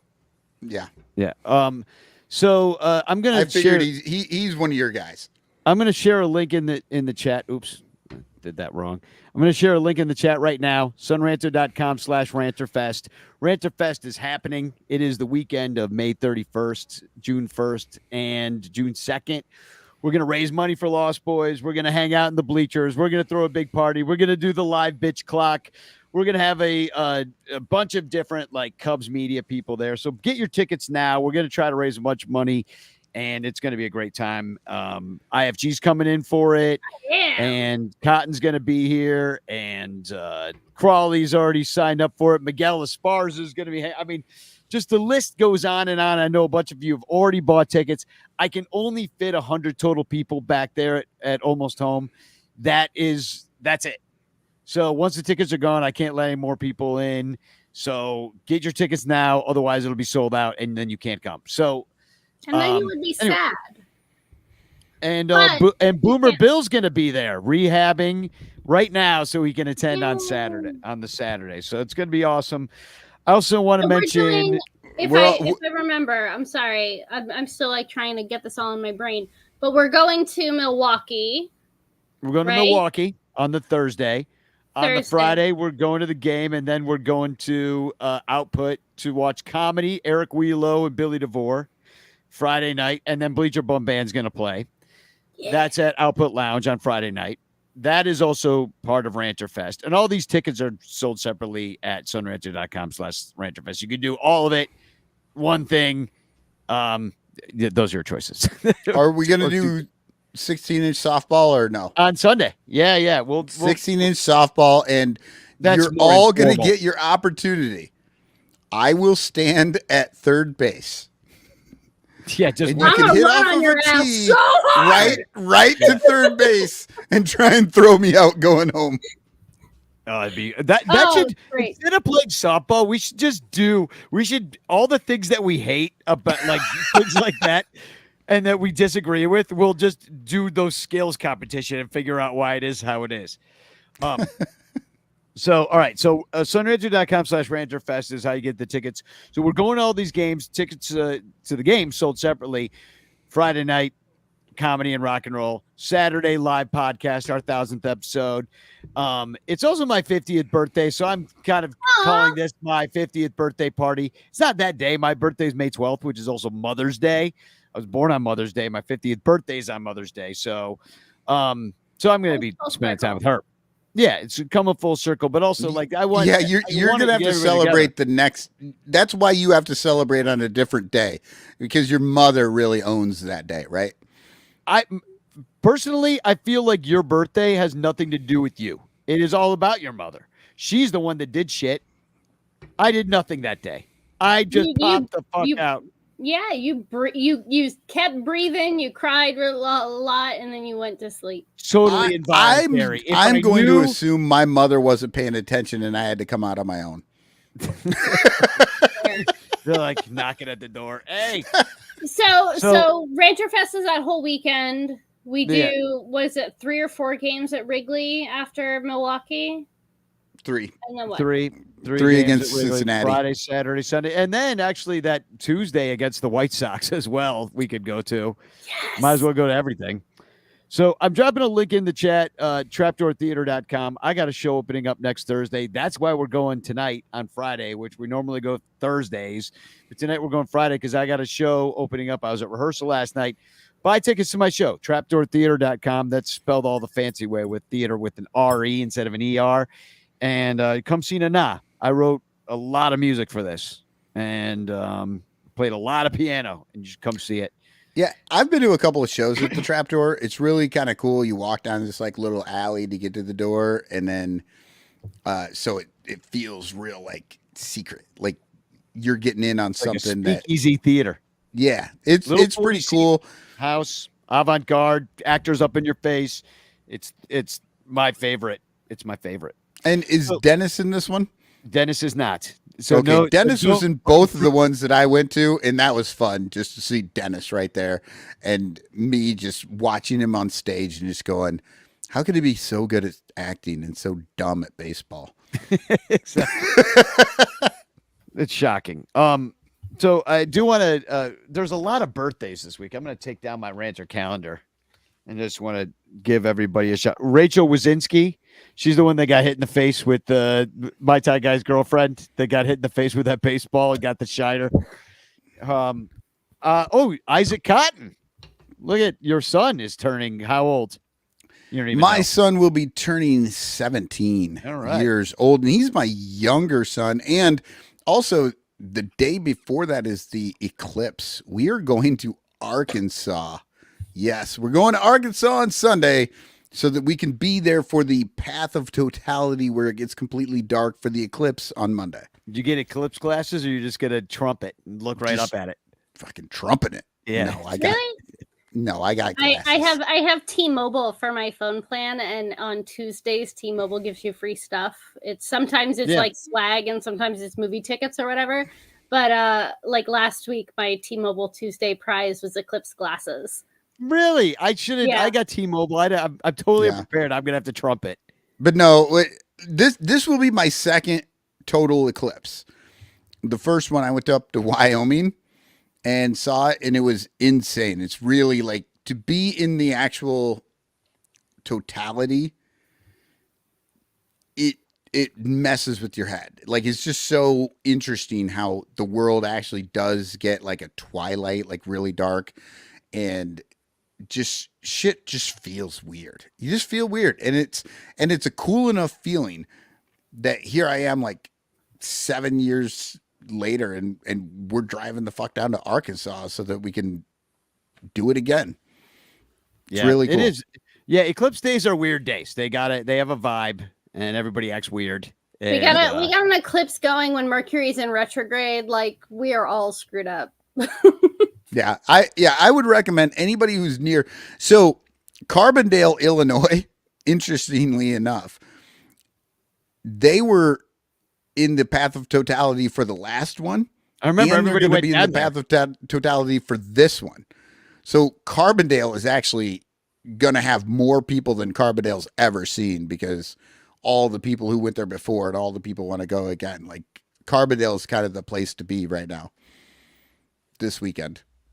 Cool. Which you've probably never heard of Carbondale, Illinois. I've never heard of Carbondale, Illinois. No, it's Carbondale Southern Illinois University. It's like a pretty big university town, so it's like it's pretty popular. Yeah, so if you're near Carbondale, you could go down there. But I would say go near Carbondale and stay away because you'll get stuck in the traffic. It'll be insane. Yeah, and you'll be give it a shot. Releasing too much carbon in Carbondale as you sit in your car. So in your carbon. Riley Evans. It's his birthday. Speaking of sons, that's Jonathan Evans and Megan Evans' son.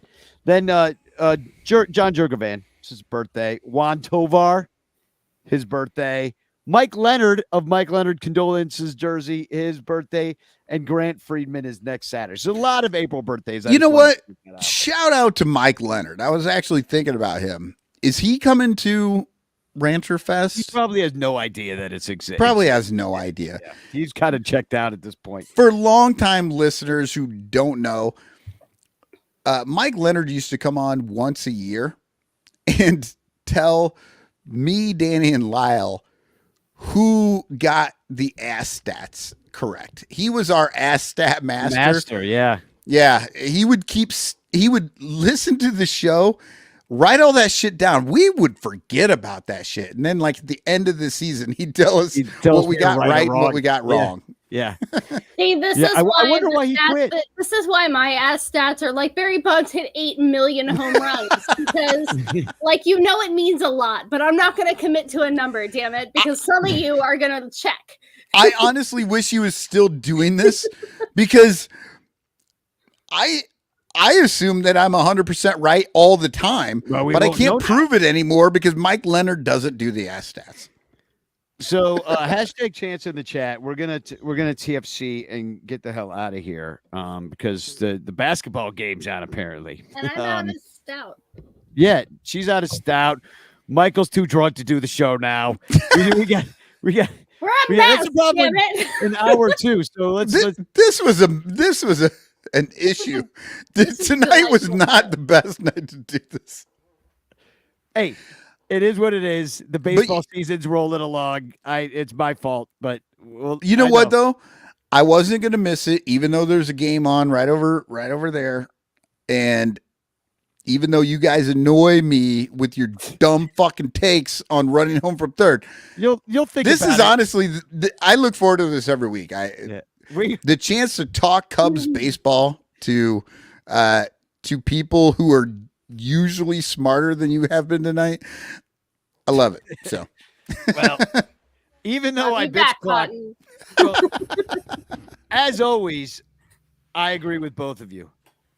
I think they should hold up, and I think they should run like the Dickens. IFG. When are you going to open more baseball cards? Yeah, you know what? We'll put that in for next week. Yeah, that's our I 3. have a few in the chamber ready to go whenever we have some time in the We'll do it next week. We'll do it next week. How about that? We can do some let's see, what are these? I want you to open up a Starlin Castro Super Refractor. How about some 1989 All-Star Game? All right. Like right now? You gonna do it right now? What? No, next week. There's next ton week. of these in here. Yeah, next week. I'll do a pack of 91 Fleer. Nobody cares about 91. You know what? How about this? Next week, we get Bo on the show and his 1 million cards returning to the Sun Ranto show, and then we just spend the entire time opening baseball cards. That sounds like a great time. Yeah. She's opening one right now. I see it. It's 91 Fleer. Go. You could build a scale model of Wrigley Field with how many 91 Fleer cards I have already. Look, they give me a Texas Rangers sticker. Oh, that's cool. How nice. We got some. Hey, anybody remember Doug Drybeck? Yeah, yes. Pitcher, lefty, right? That's a nice little card. Yeah. Oh, nice. Let's see. We got Bill Landrum, Pirates. Oh yeah. I don't remember Bill. We got Danny Tartable. Oh, sure, I remember him. Wait, I thought Danny Tartable played basketball. What? No, outfielder for the Royals. Okay. Look at that lovely I remember him. He's strong. Blue. That's gorgeous. Dude looks big. I was like 4 when this was going on. Yeah, Todd Zeal. Todd Zeal, yeah, I remember him. Yeah, Cardinals. Yeah.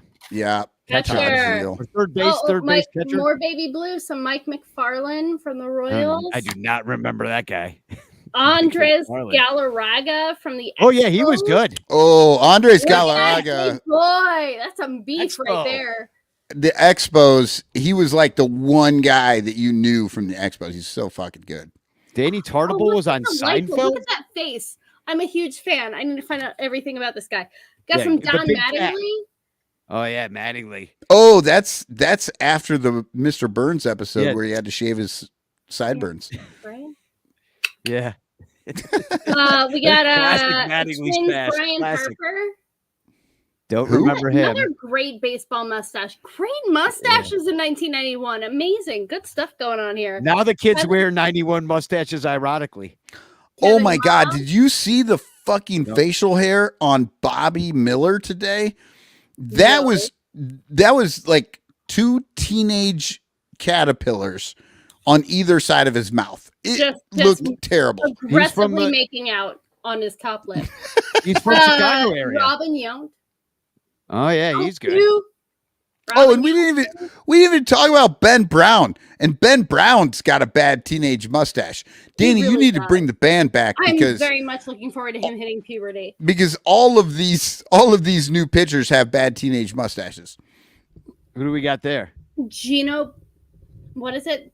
Petrelli? Gino Petrelli? Oh yeah, Ooh. yeah, he's obviously a That's- catcher. Petrelli. Is But, he a Yankee? but check out that mustache. No, he's a Ranger, Ranger. and yeah, That's that's a something. massive soup strainer right there.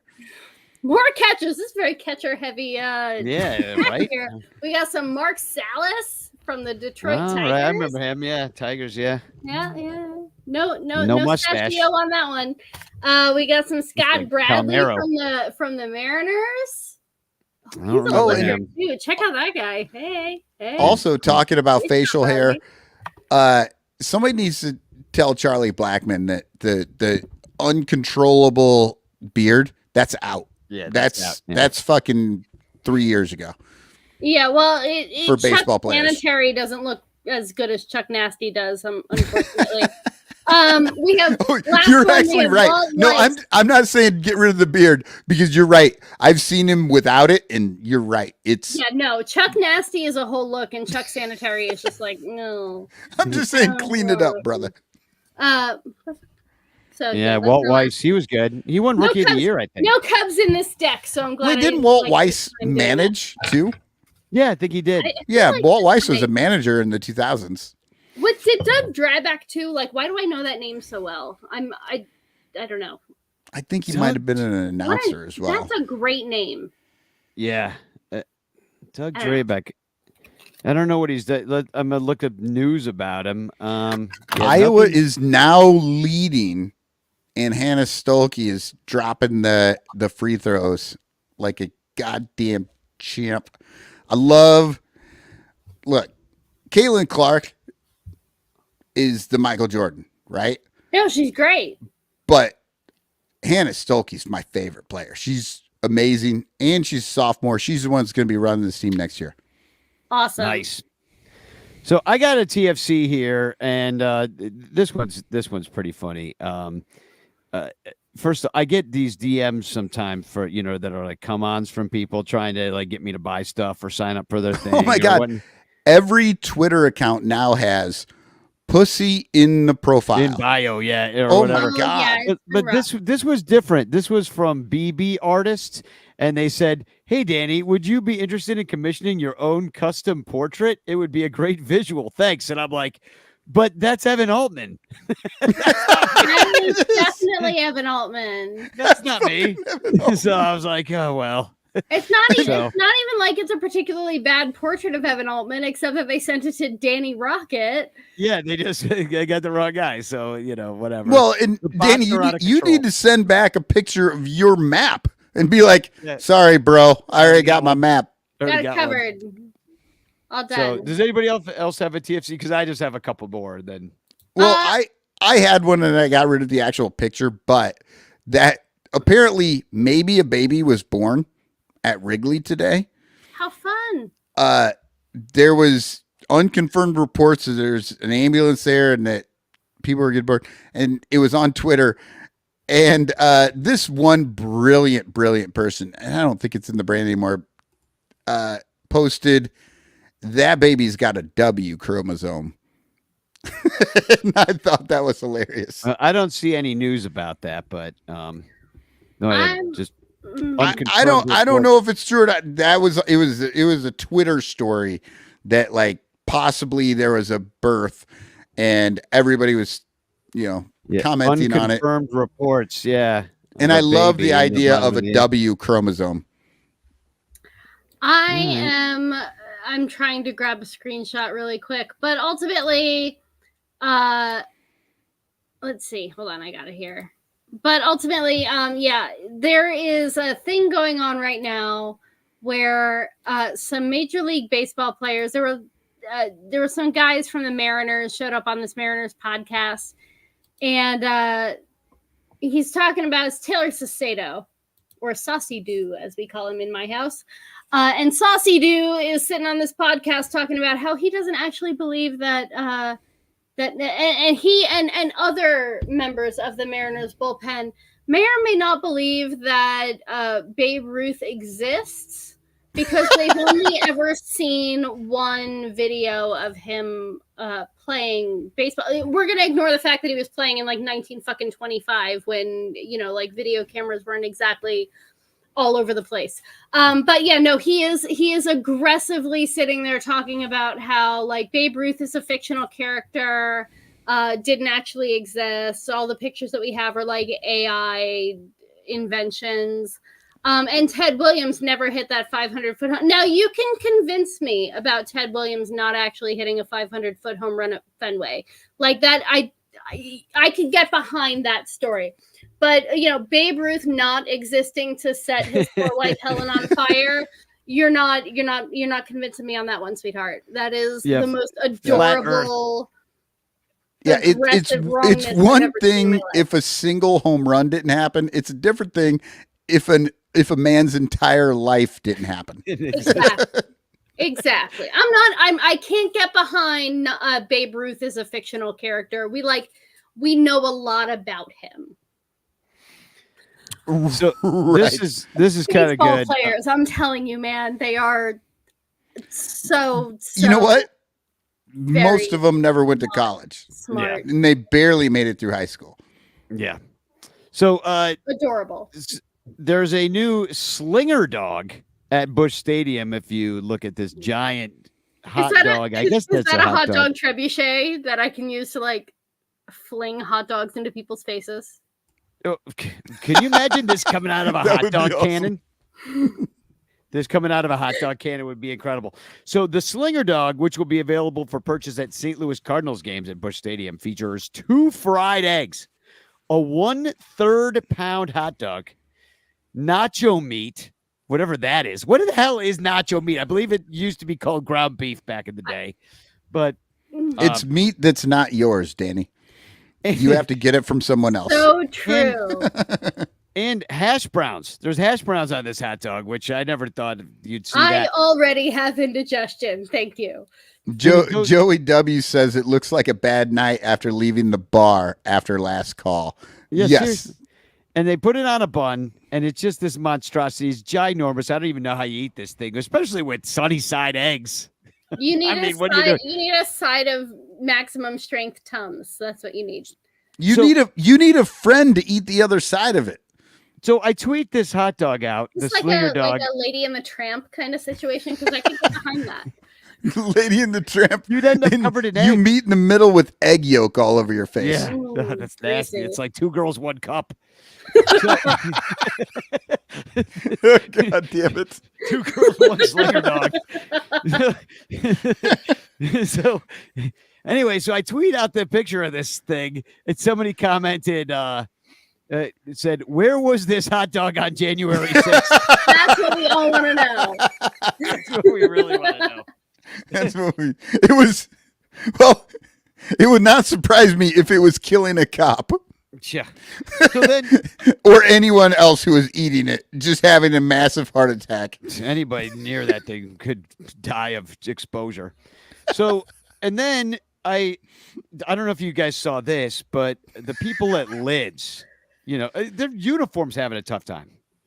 So they think they're hilarious doing a no brim hat Then they're like, coming soon to a lid store near you. How can we save money? The no Let's brim not add the collection. brim. I think that's just a fez without the tassel, right? Well, no, it's their freaking clever idea. If you look at the date on the bottom of this tweet. Oh, is it Uh, April 1st? Yeah, no, it's they- not. It's freaking March 31st because they fucked released up. They released it at midnight, like 12:05 Eastern time. No, 11:05 a.m. March Central 31st. Time. Yeah. Yeah, that's insane. Central, yeah. So they fucked, March 31st. they fucked up. That's So- their April Fools. Yeah. Well, April Fools, they were bad at it. They forgot that I- March had 31 days. It wouldn't I surprise hate me the fact though. that I'm sitting here considering whether or not I would buy a baseball hat that didn't have a brim. They saved money. They saved money on the uniforms by getting rid of half of the actual fabric so that we can now see through it. Why not just get rid of the bill on the hats?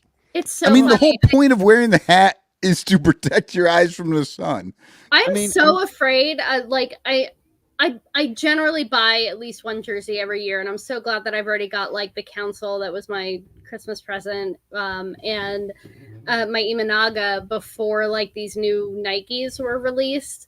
But I told you before that like that Cubs fan or that Shota Imanaga fan really reached out to me and was like, hey, what should I buy? Should I get the Majestic jersey? Should I get the Nike jersey from last year? I know I don't want this new one because it looks like crap, but like, which one should I get? And I'm like, well, I'll pull some from my closet and we'll compare and we'll see. And like, even the Nike jersey from last year was so see-through compared to the Majestic jersey from the year before. It's ridiculous. Really? Like I can't, like I put my, my team Chinese Taipei World Baseball Classic shirt behind them and took pictures so that you could compare like what the see-through was from 1 year over the other. And the Majestic jersey is so much more opaque. Like you can see it a little bit, but it's not like you can read the jersey through it. And if this year's jersey is actually like worse than that, oof. They got the Awful. people that made the Britain jerseys for the World Baseball Classic. Well, I have an idea here, IFG. If you want to try, because I made this hat, this captain's hat, but why don't you just turn this into a Cubs hat? Hey, there you go. This leopard print pink fez with a little tassel. I love that, actually. I've been thinking about taking a bunch of my obvious shirts that like aren't quite so relevant anymore. Like I have 2 copies of the Mount Crushmore that was Javi, KB, Rizzo, and I think Kyle Schwarber. And like a whole bunch of these other ones where like everybody on the shirt isn't on the team anymore. And I was thinking about taking them all and turning them into like a maxi dress or something.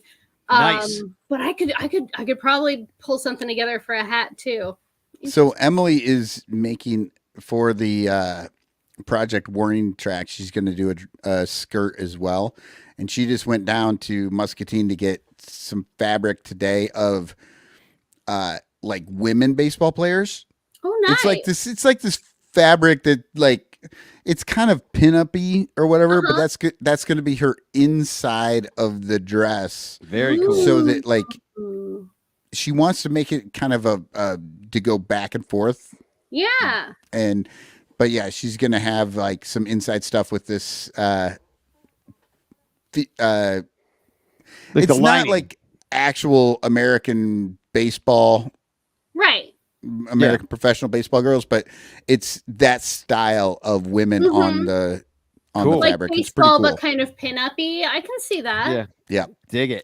it's really cool. So, should we give away a hashtag chance card in the chat? Yeah. So what? Let's do When it. is that time? I mean, we just remember when we didn't have any topics for Act 3 and then went for 45 minutes. that was tonight. It's what we do. Ooh, So here we go. I'm picking a chance winner. Who's it gonna Let's be? go. We got over 20. Looks like 26 people in here tonight. That's awesome. It's a Friday night. We got a lot of people That's here pretty hanging out. good. Alex Anderson. Hi, Congratulations, Alex. Alex, you know what? Congratulations, Your by the neighbor. way, to Alex. Alex got engaged a few months ago and just bought his first A house. house. Yeah. Yep. Yeah. So So- he's Amazing. been in there painting and tearing up the carpet and all of that fun stuff you do right before you actually move your shit in. Well, I haven't been over there yet, but I'm hoping to get over there soon.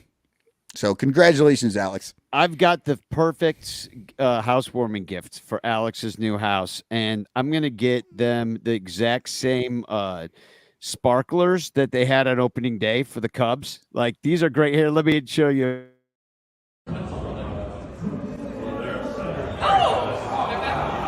There's like these cans. Yeah, this was insane. Yeah. So this is basically, it's the world's worst freaking pyrotechnics display that the Cubs had for opening day. And who was the beat reporter that John Greenberg shared it, and it was these stupid cans, and they're just like spewing out little sparks. It was like basically like the shitty sparklers you get as a kid on 4th of July. It's like, Yeah, when you bother. when you take your kids to Wrigley Field, watch them. Don't just let them run around with their stupid sparklers wherever they want to go, because that's what it looked like it happened. Ann says the Braves used those today, but they worked. I thought that was an April Fool's bit. Yeah, it was really bad. I mean, they had basically 4 cans of these sparklers out there, and only 2 of them were working. And when they like spewed it up, it was like worse than like a Roman candle that you'd get, at the Jewel freaking pack with the bad smelling snakes. And I swear, when Craig Counsell ran out there and they went off, he looked at it like, "What in the fuck is that?" Like, as if he was unaware that those were going to be there. Yeah, they shouldn't have been there. So, all right. Well, that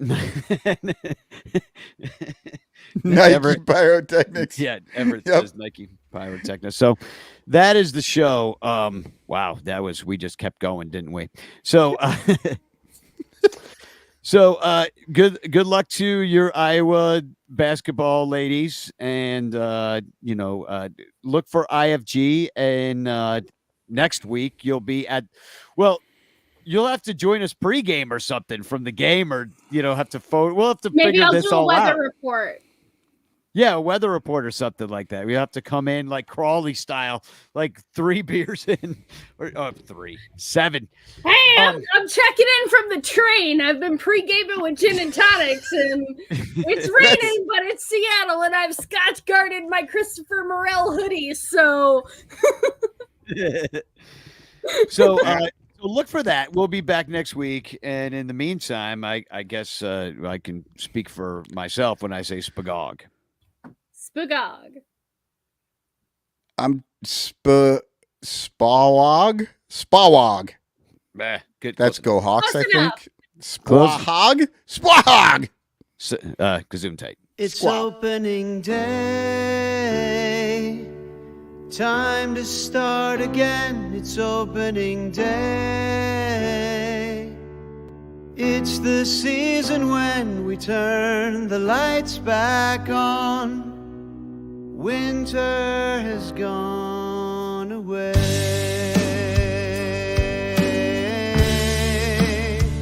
It's opening day. Come down to the park. It's opening day. Sunshine for the darkness. Turn the lights back on. Because it's time to play. It's opening day. Lining up the team. It's opening day. On a field of dreams, you turn the lights back on. Winter's a long, hard way.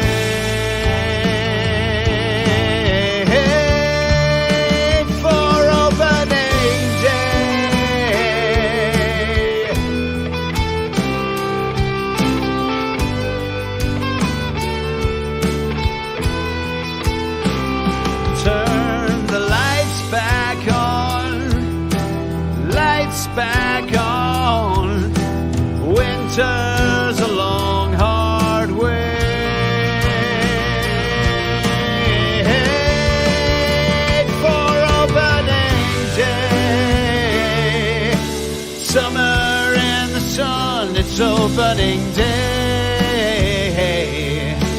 Come out, everyone, and turn the lights back on.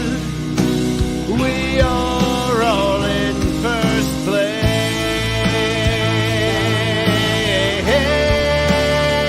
on opening day.